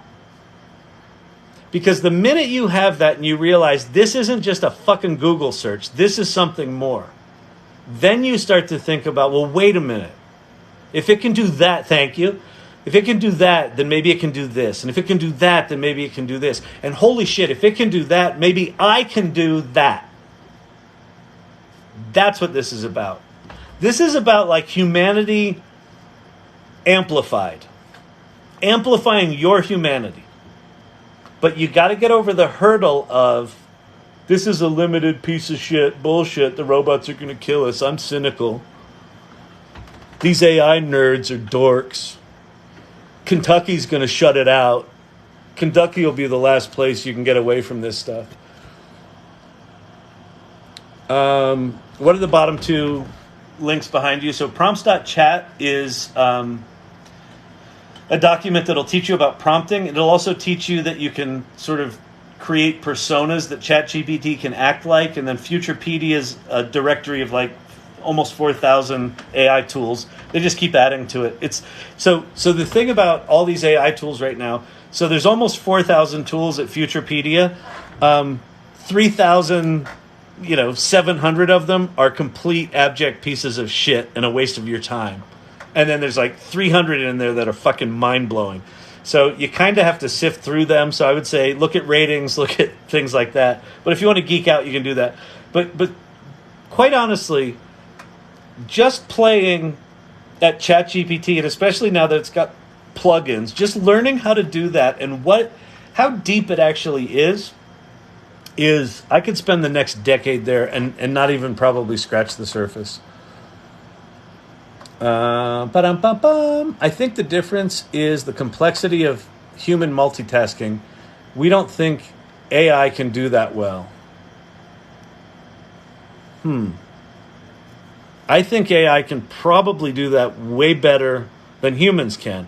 I think humans multitasking is a fallacy. I think we do fast task switching, but we're doing monotasking and we're just switching between them. The thing that I think humans, that AI can't touch right now is critical thinking and like the wisdom part. Like I feel like Google gave us information on demand.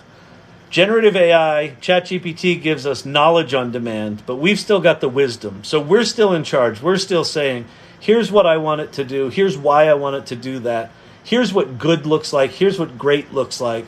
So all of the critical thinking, that's still the human piece, the wisdom piece.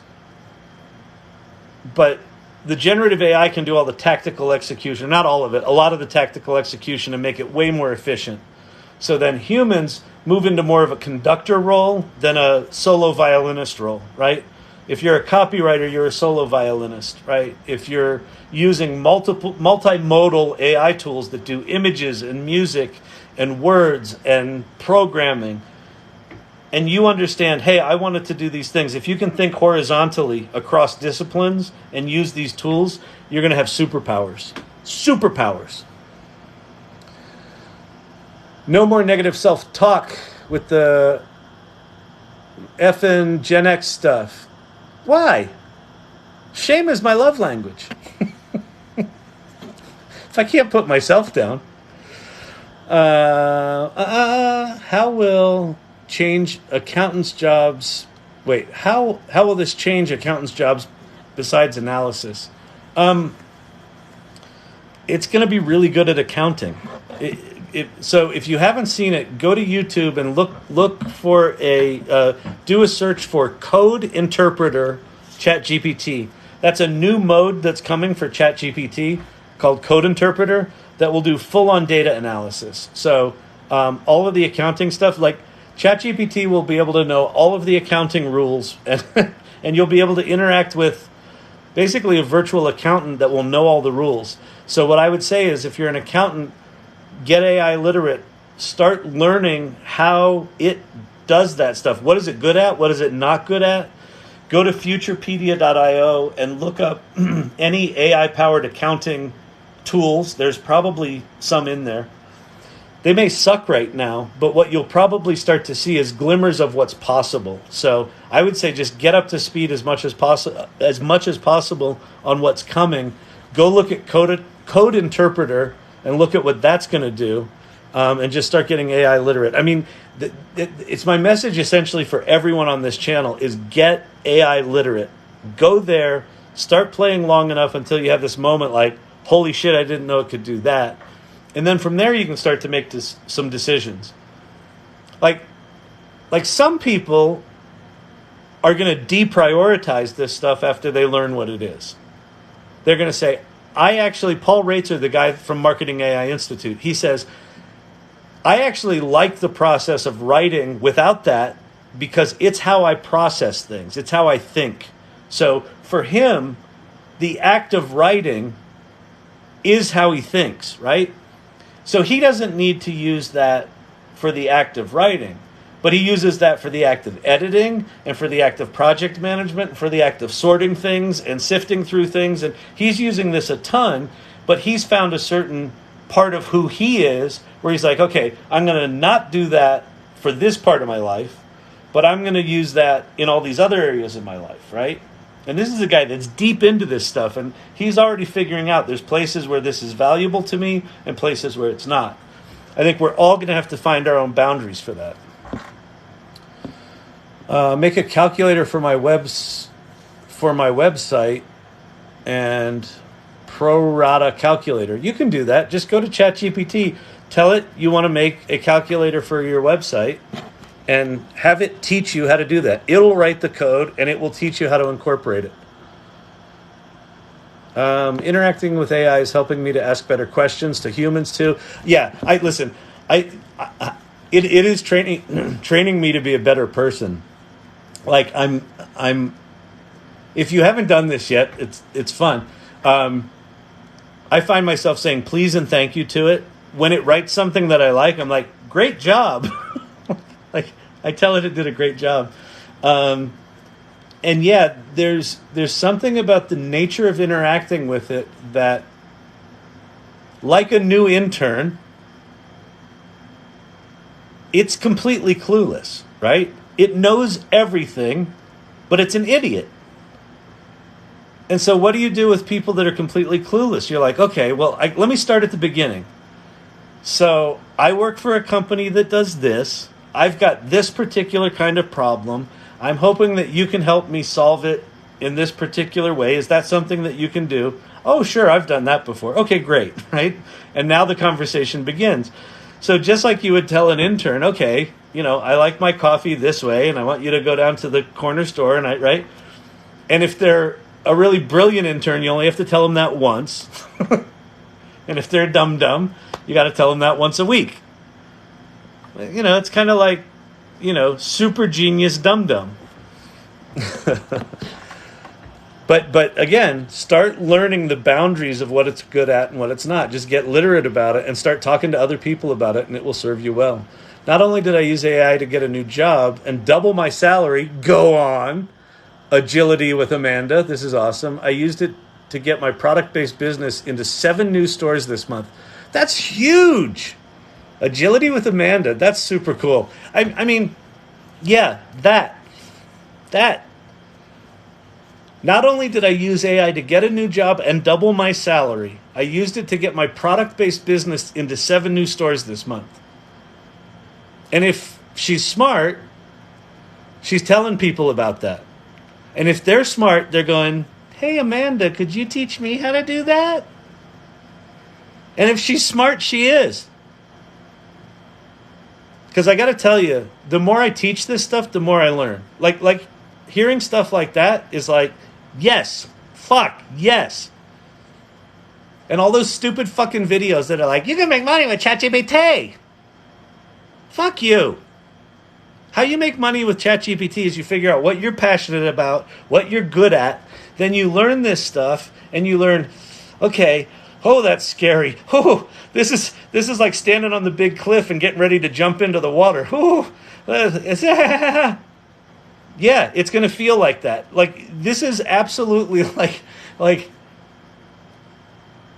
when you use this stuff, we are absolutely all going into new territory where we've never been. So if you feel completely clueless and completely screwed, that's okay. Like, it will help you out of that. But you kind of have to let go of, in a lot of ways, your identity. Like, I've had to do this with my business, where a big part of my current business, it's called Storyvine, and it's an automated video storytelling platform. People answer questions in our app. It goes up to the cloud. 5 minutes later, there's this fully edited video. The automation part of what we do, we call it auto magic editing, which, I love that line. People love that line. They remember that line. A year from now, nobody's going to give a shit about automation because everything's going to be automated. So I'm sitting here with a business I've spent 11 years building, and I'm looking at one of our core value propositions, and I'm imagining a year from now, that value proposition goes from novel and interesting to, whatever. Holy shit, whoa, what am I supposed to do with that? So I think everyone that starts to get their head around this stuff faces that existential moment where they're like, oh, this might affect me. And then if you can get through that, if you can flip to the other side of that and just start to look at what it's good at, what it's not good at, what it makes possible, then you can do what Amanda did. That's really fucking cool. Really cool. Stop being a J and invite me, please. Okay, Crypto Size. Are you? Here you go. You're in. Well, the little dots are spinning. You there? Wait, hang on. I'll turn up. Are you there, Crypto? Hello? I can't hear you. I stopped being a J. Oh, it looks like my thing's slowing down. I invited you up here, but I can't hear you. Oh, well. What's that? I can't hear you. Can't hear you, buddy. All right. I tried. All right. I get totally lost and can't find where I write prompts half the time. ADHD sucks. I know, but ADHD is also like the superpower. It's both. It sucks and it's a superpower. But yes, our frontal lobe is like a block of cheese. Mine is. Anyway, can you post the Boston doc? Sure. Let me go show you the Boston doc. Ding, ding, ding, ding, ding. This was from ages ago, but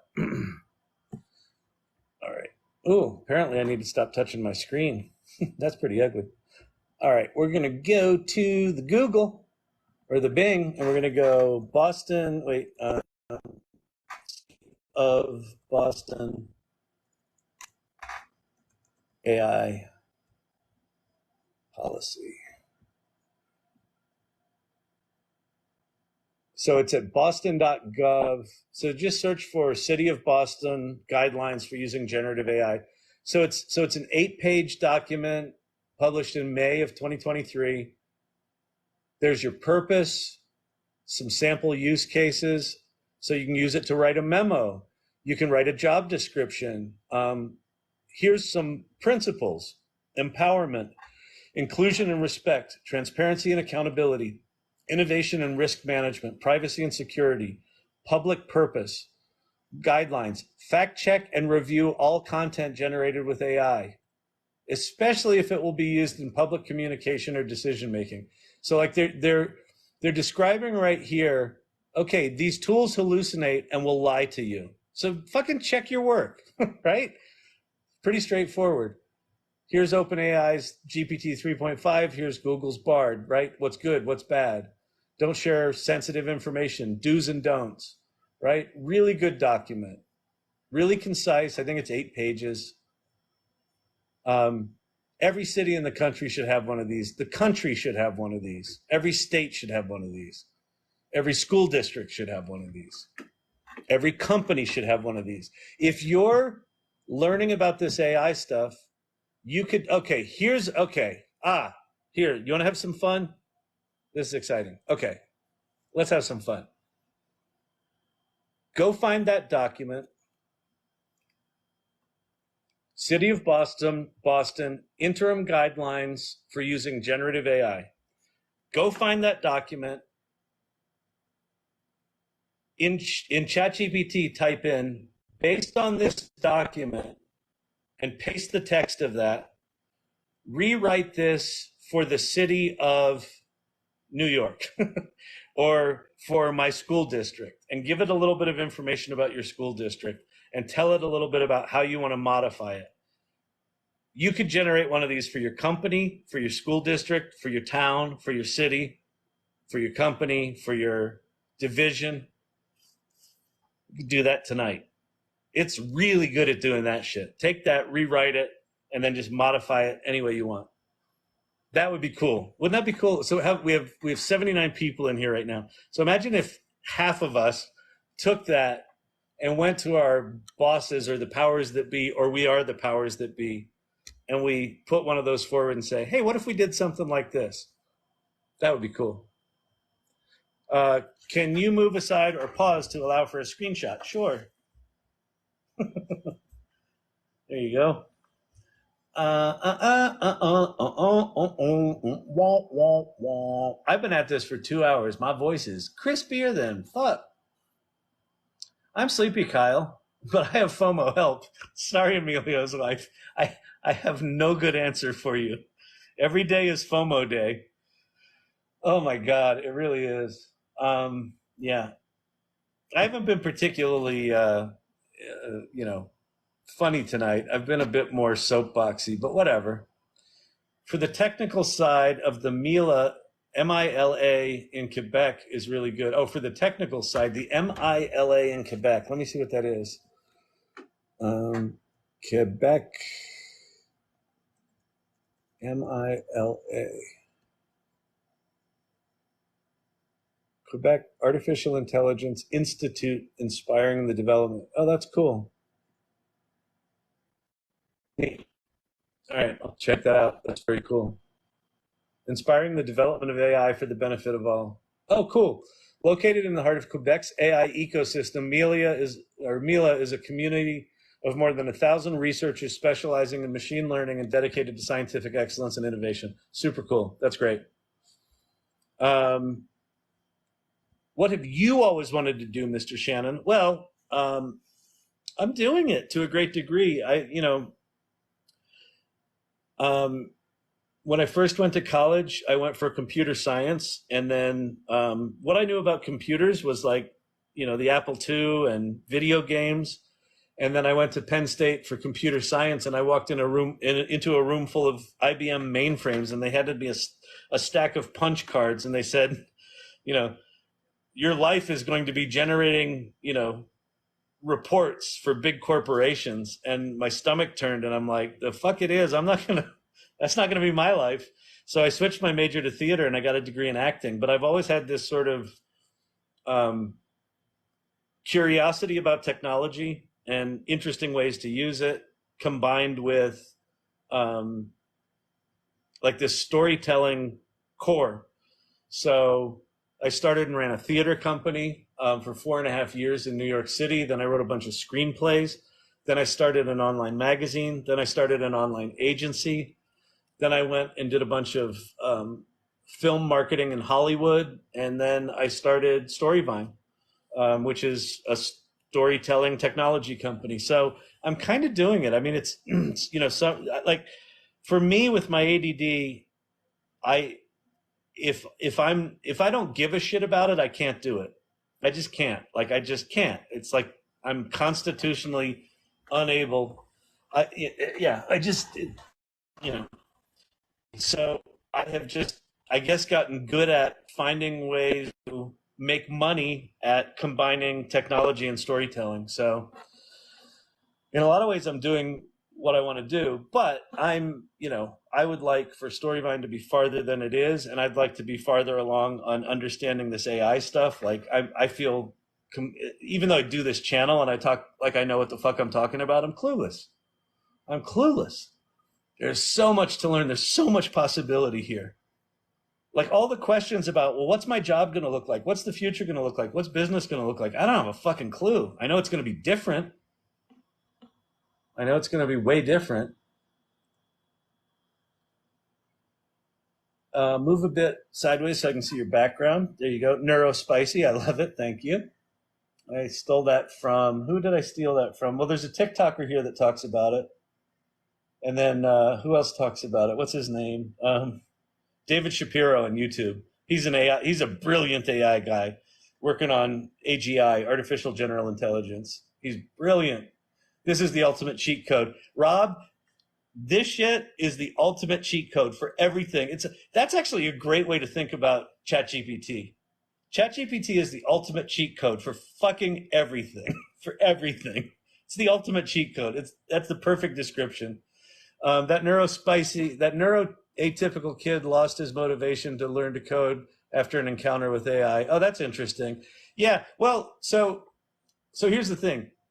That kid might have lost his motivation to learn to code, but if he can find a way to rekindle his motivation to continue development and let it do the coding, but he becomes the sort of puppet master, having this do all the tactical shit, there might be golden in their hills, metaphorically and otherwise. I used it for some Arduino coding recently, and it worked better than I expected. Exactly. Refined inquiry. Terrible navigating Discord. Can ChatGPT do the mid-journey function for me?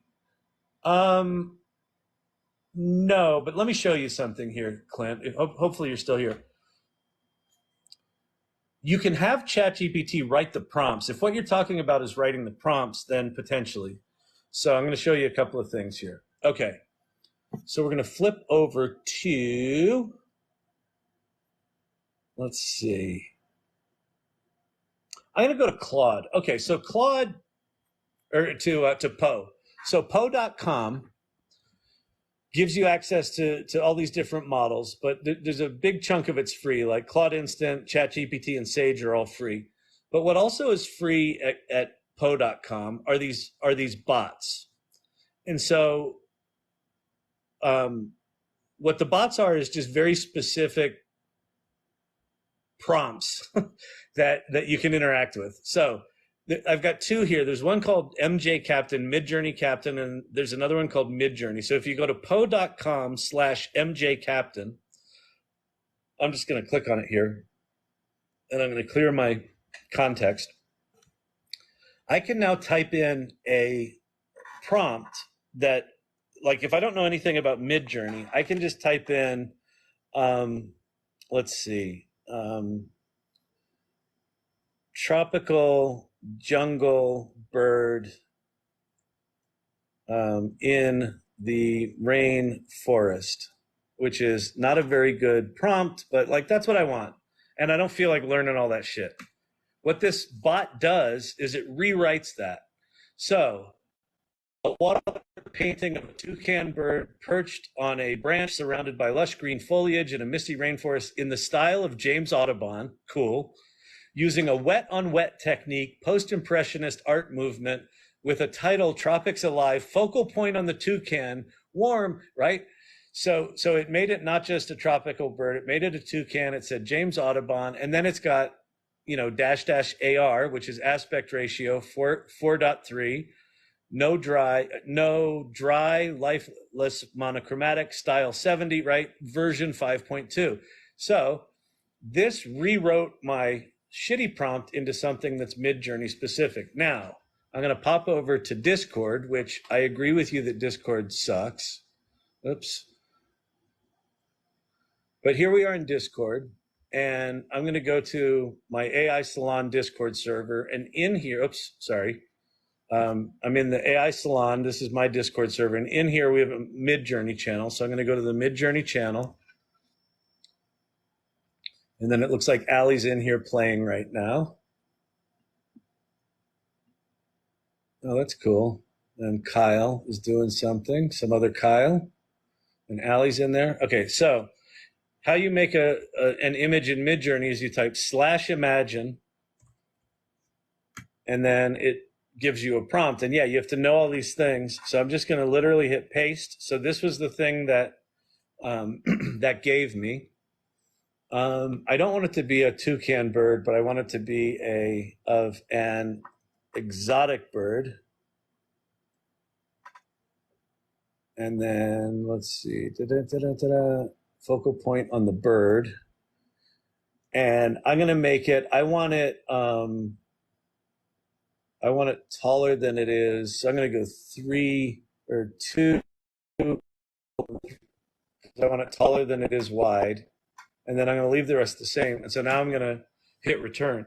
So what that bot did was did a lot of the kind of coding sort of shit that you have to do in Discord for Midjourney. So that might help you.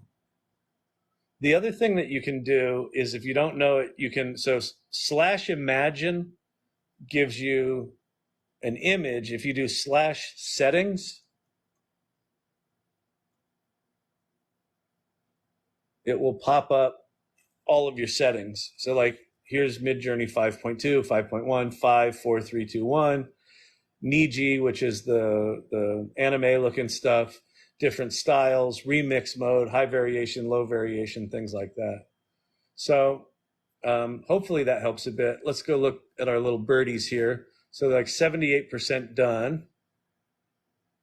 They're getting better. They're looking more and more Audubon-like, which is interesting. That's 93%.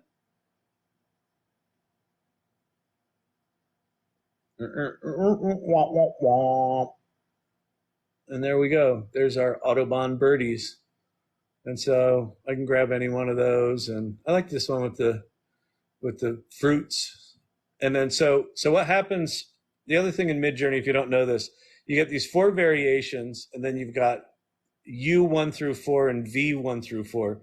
U means upscale, and V means variation. So if I hit V2, it would give me variations of this image, but I like it good enough, so I'm just going to hit U2.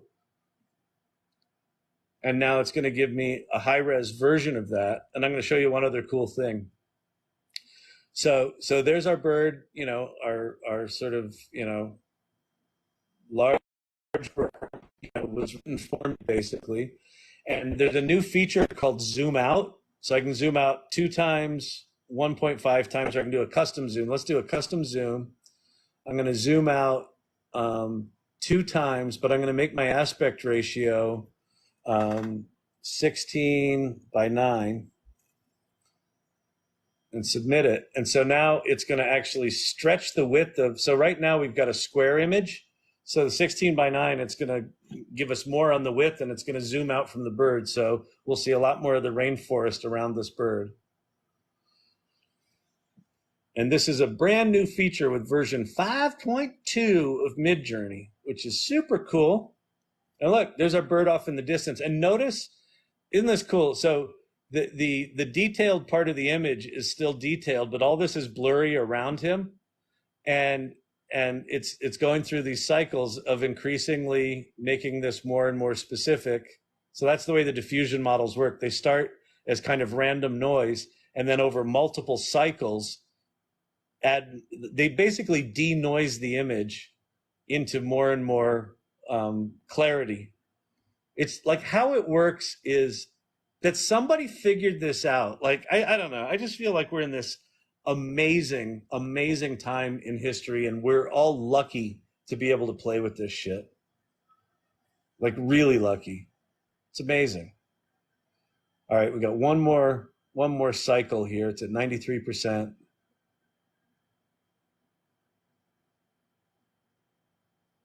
Boom, there it is. So let's see, which of those do we like? I don't know. The one with the fruits? Yeah, I guess that one, number one. So now I'm going to say upscale number one. And there you go. A beautiful, beautiful Audubon-like,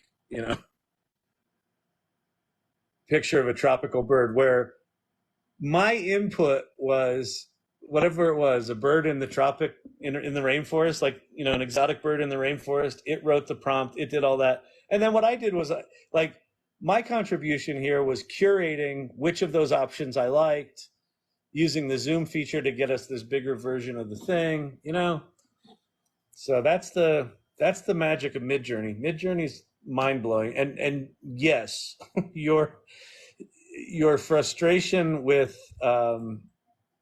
Midjourney as an interface is very justified. It sucks. It's horrible. But if you want that shit right now, you just got to dig through it.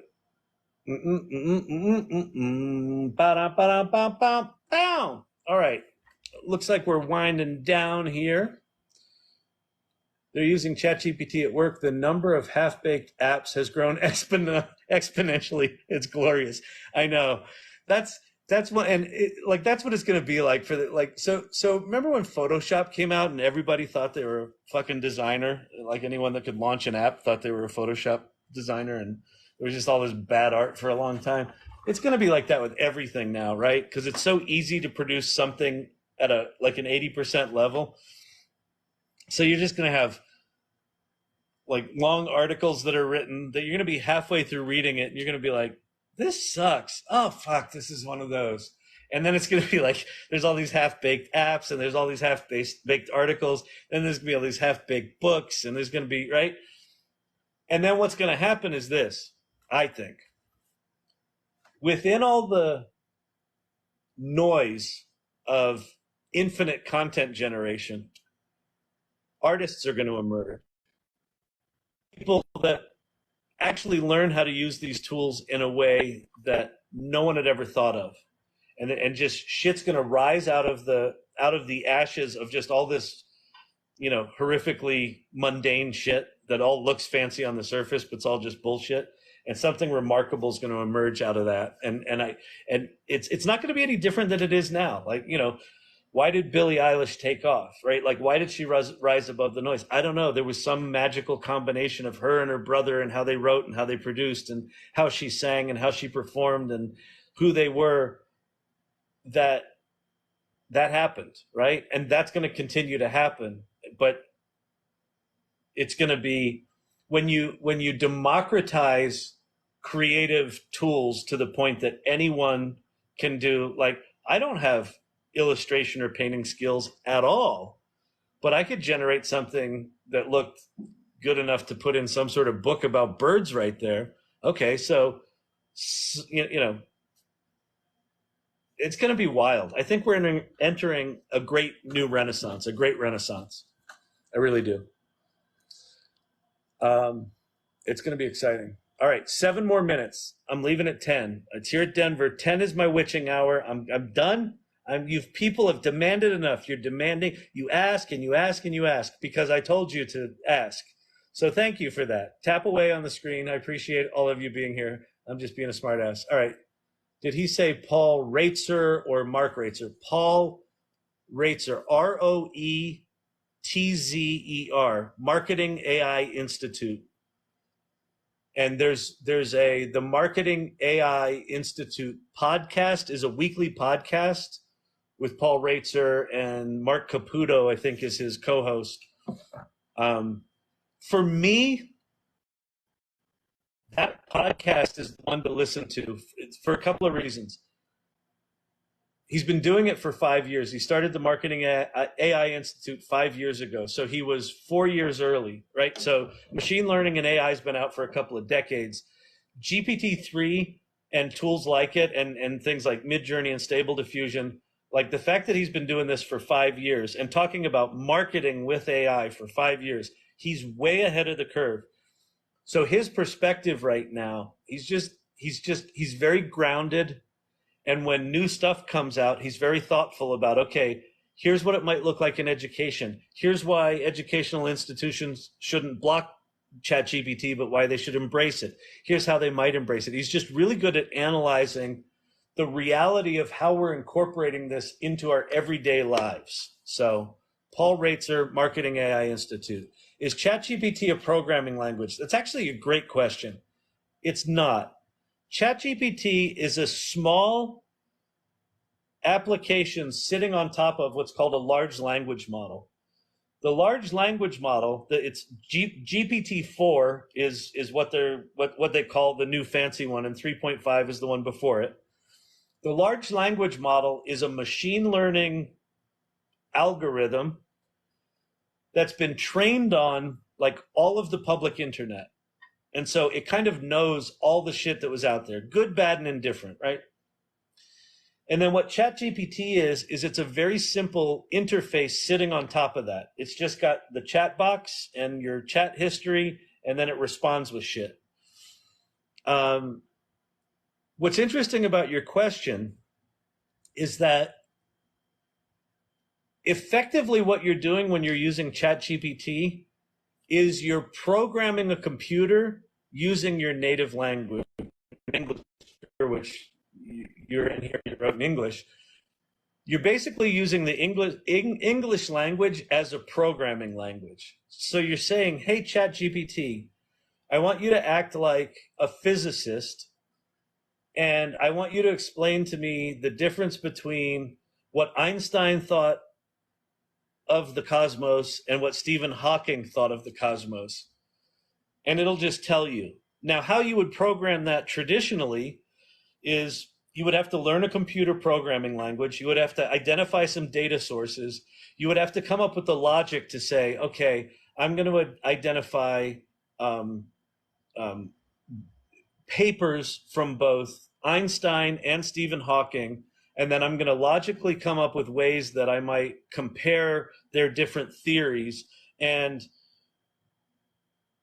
I'm going to either exclude or include quantum mechanics because Einstein couldn't quite figure that out and Hawking did, and right, whatever it might be. Historically, what you would have to do is you would have to come up with all that logic. You would have to identify the data sources. You would have to write the programming language. You would have to write an interface for it so that it actually displayed something. And now all you do is you type in, make me a table that actually, let's go do it. Because this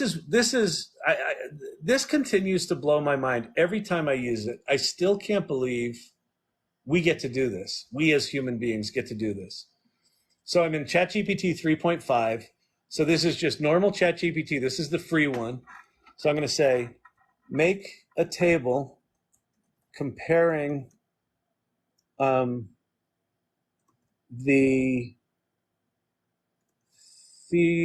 theories of Albert Einstein and Stephen Hawking on the cosmos. Right? So I wrote a single sentence there, and it not only knew what their theories of the cosmos were, it also knew how to categorize different elements of those theories. It knew how to program a table, and it knew how to display the table in what's called markdown language, so that I could literally copy and paste this into a spreadsheet right now. And let's see, major contributions: theory of relativity, Hawking radiation, black hole thermodynamics, right? Theory of gravity, Albert Einstein, general theory of relativity, Stephen Hawking, quantum field theory in curved space-time, right? So it actually is getting the core elements of their theories of the cosmos correct, put them in a table. Now, could these be more detailed? Could they be cited? But like, here was my input, right? If you knew nothing about this other than there are two dudes that know physics and they talk about the cosmos, you now know way more than you did before, right? So in a sense, it is a programming language, but ChatGPT is not the programming language. English is the programming language. ChatGPT just knows how to take your English and do shit with it. It's just, I don't know. I find this stuff mind-boggling. Like every time I do it, I don't know. Anyone else? Like tap screen, like, am I wrong here? It's insane. It's insane. We're lucky that we get to experience this.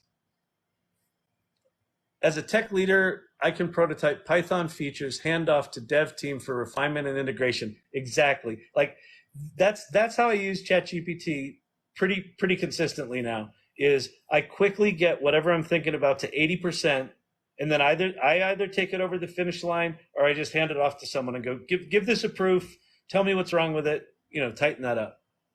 Went from weeks to hours, exactly that. Can't hear. Yeah, I know. Someone I brought up on stage, I couldn't hear them either. Haha, I was at PSU during the punch card era too. Shocking things have come so far so fast. I know. When he walked in with that stack of punch cards and basically said, "This is your life," I just had this flash of, I'll jump off a building. Like I'm like, that's not going to be my life. No fucking way. No fucking way. For me, computers were entertainment. And what he said was that computers are processing data, and in this really boring, horrific way. So, yeah. So I'm glad I got my acting degree from Penn State. Your abilities are exactly what I need for my project. Can we work together? Sure. I've got my contact infos in my, what's it called? Profile. Up there, or Kyle at Storyvine, storyvine.com. Kyle at storyvine.com is my email. ChatGPT wrote the automation code. Very cool. Why don't I like Discord? Discord's fine. It's really hard to find stuff that you've said before. Like the search function's bad. The fact that the conversations are so disjointed or bad, particularly for Midjourney. Like if you go look at, if you haven't played with Leonardo.ai, so Leonardo.ai is a web interface for Stable Diffusion. That's what Midjourney needs to be. Like Midjourney needs to have a web interface or an application interface that you point and click on icons and pictures, or go use Adobe Firefly. Right? You put in your prompt, but then you can click on, I want this style or that style or that style, right? You're generating visual stuff with a command line interface. If you're a geek and an engineer, a command line interface is perfectly natural to you.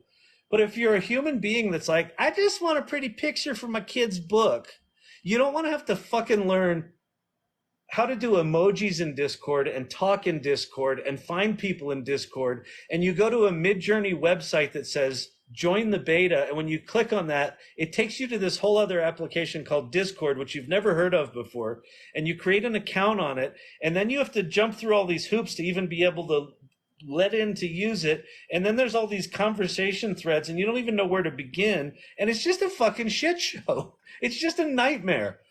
And for Midjourney in particular, it's about creating the most beautiful images you can imagine. no one should have to be doing command line interface to generate images, but that's where we are right now. So Discord is fine as a precursor to Slack, but like I use Slack in my business all the time, right? It's like business Discord.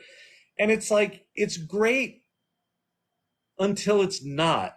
Like, try describing a bug that you discovered in Discord and not get in a fight with someone. You can't, right? It's horrible at that.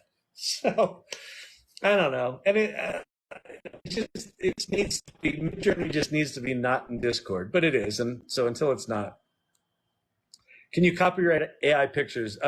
As of, I think the Copyright Office just reaffirmed that they're not allowing AI images to be copywritten. I can't imagine that's going to stay for that long, because especially so if I'm using Photoshop's generative fill, if I start with a photograph that I took of a fire hydrant, right, and then it's the picture is vertical.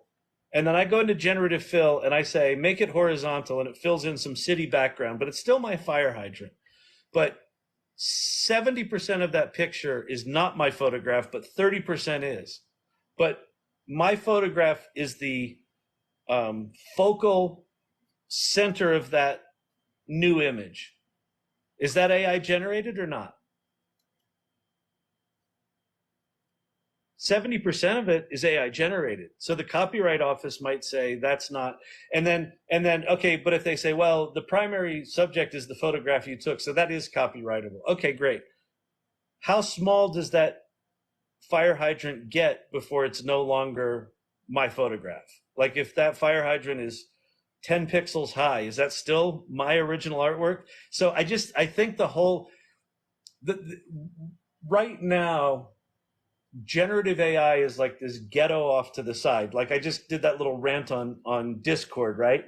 Right now, to do Midjourney, you have to go into this geeky place called Discord. It's way off to the side. But now that it's rolled into Photoshop and it's just another tool within Photoshop, how do you know which part is AI generated and which part's not? If I do 75 different layers in there and 90% of it is AI generated, but I closed it and all that shit together. Isn't that mine? Isn't that created with intent, with creative intent?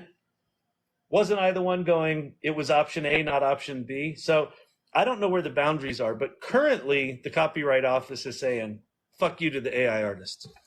So we'll see. I don't know how long it's going to last. There's going to be, that to me feels like a 20-year battle, both directions. The zoom out feature is so cool. It really is. Thanks for the demo. You're welcome. Where did you go in Poe to help generate the prompt? I went to poe.com /MJCaptain or /Midjourney, which are just bots that people made. So you can probably just go to Poe. There's an area where you can explore the bots and just look up. Let me go see what it's called. So if you go to Poe, they now move these up to at the top left corner, there's a button that says Explore. And then there's AI. Yeah, it looks like the Midjourney one is the top trending bot right now. So poe.com /Midjourney. It doesn't look like you can actually search for them here, but they have different categories. So I'd go to the AI category. There's the Dolly bot. There's the Prompt Genius. So poe.com /explore_bots. Yeah. Or just go to poe.com and then in the top left-hand corner, hit the explore button. So half of the populations will be made redundant by this. How will that be a good thing for them? Well, so similar to how the steam engine displaced most of the agricultural jobs, those people found new things to do. I'm not saying that displacement's not going to be painful. I think it's going to be very painful. But AI is probably going to generate more jobs than it displaces. They're going to be different, though. So people are going to have to change, and change is hard. And some people won't change, and some people will just be displaced. And that's going to be painful. And that's why I think there's probably a need for some form of universal basic income or some sort of transition while all of this disruption happens. So we'll see. I don't know that it's going to be half the population, but it's probably going to be 30 to 40% are going to face significant displacement. But here's the other deal. So I'm not an economist, but this is kind of how I'm understanding it right now. Right now, with our current technologies, you kind of have the able-bodied workers of the world putting in this many hours to produce this much productivity, right? And whatever that is, there's some unemployment and there's some, right? It does a little bit of this, but for the most part, we're in a state of stasis. With generative AI, like what I've heard is tech companies, like engineering companies that are fully embracing AI are seeing a 30 to 40% productivity increase, right? So if for the same amount of input, you see a 30 to 40% increase in productivity, you can do one of two things. You can either produce more money, more stuff, do more, right? Or you can lower your prices for the same amount of work. Or you can just lay off like that amount of people, right? And then increase your profit. So there's going to be some companies, the ones largely owned by private equity firms, that are just going to say, fuck it, fire the people, and let's take all that profit for ourselves. There's going to be a lot of other companies that upskill these workers to either that they say, work less, so I'll let you work 30 hours a week instead of 40 because we're producing so much more. So as long as we can maintain what we were doing before, or maybe even increase that slightly, if I can drop your hours to 30, we'll do that. Or I'm going to keep your hours the same and we're going to go get more clients, or we're going to deliver a higher quality product, or whatever it might be. So AI is going to create this gap. And then the question is, what happens with that gap? Do those people get laid off? Do they get upskilled? Does the country make more money and we realize that and pour that back in? I don't know. That I don't know. All right. I'm being told I got to go. It happens. It happens. It's been 2 hours. All right, everybody. It's mind blowing. It is. Let's see. So what was that question? Do you have a YouTube? I do not. So we can see all of your show. This is all of my show. This is it. Thank you for the crown. Oh, that's nice. No, this is it. I try to go live once a night. Let's see. It's great. It's really bad. All right, everybody. I'm out of here. Peace out. Thank you for time. Thank you for your time. Thanks for hanging out. Talk to you later.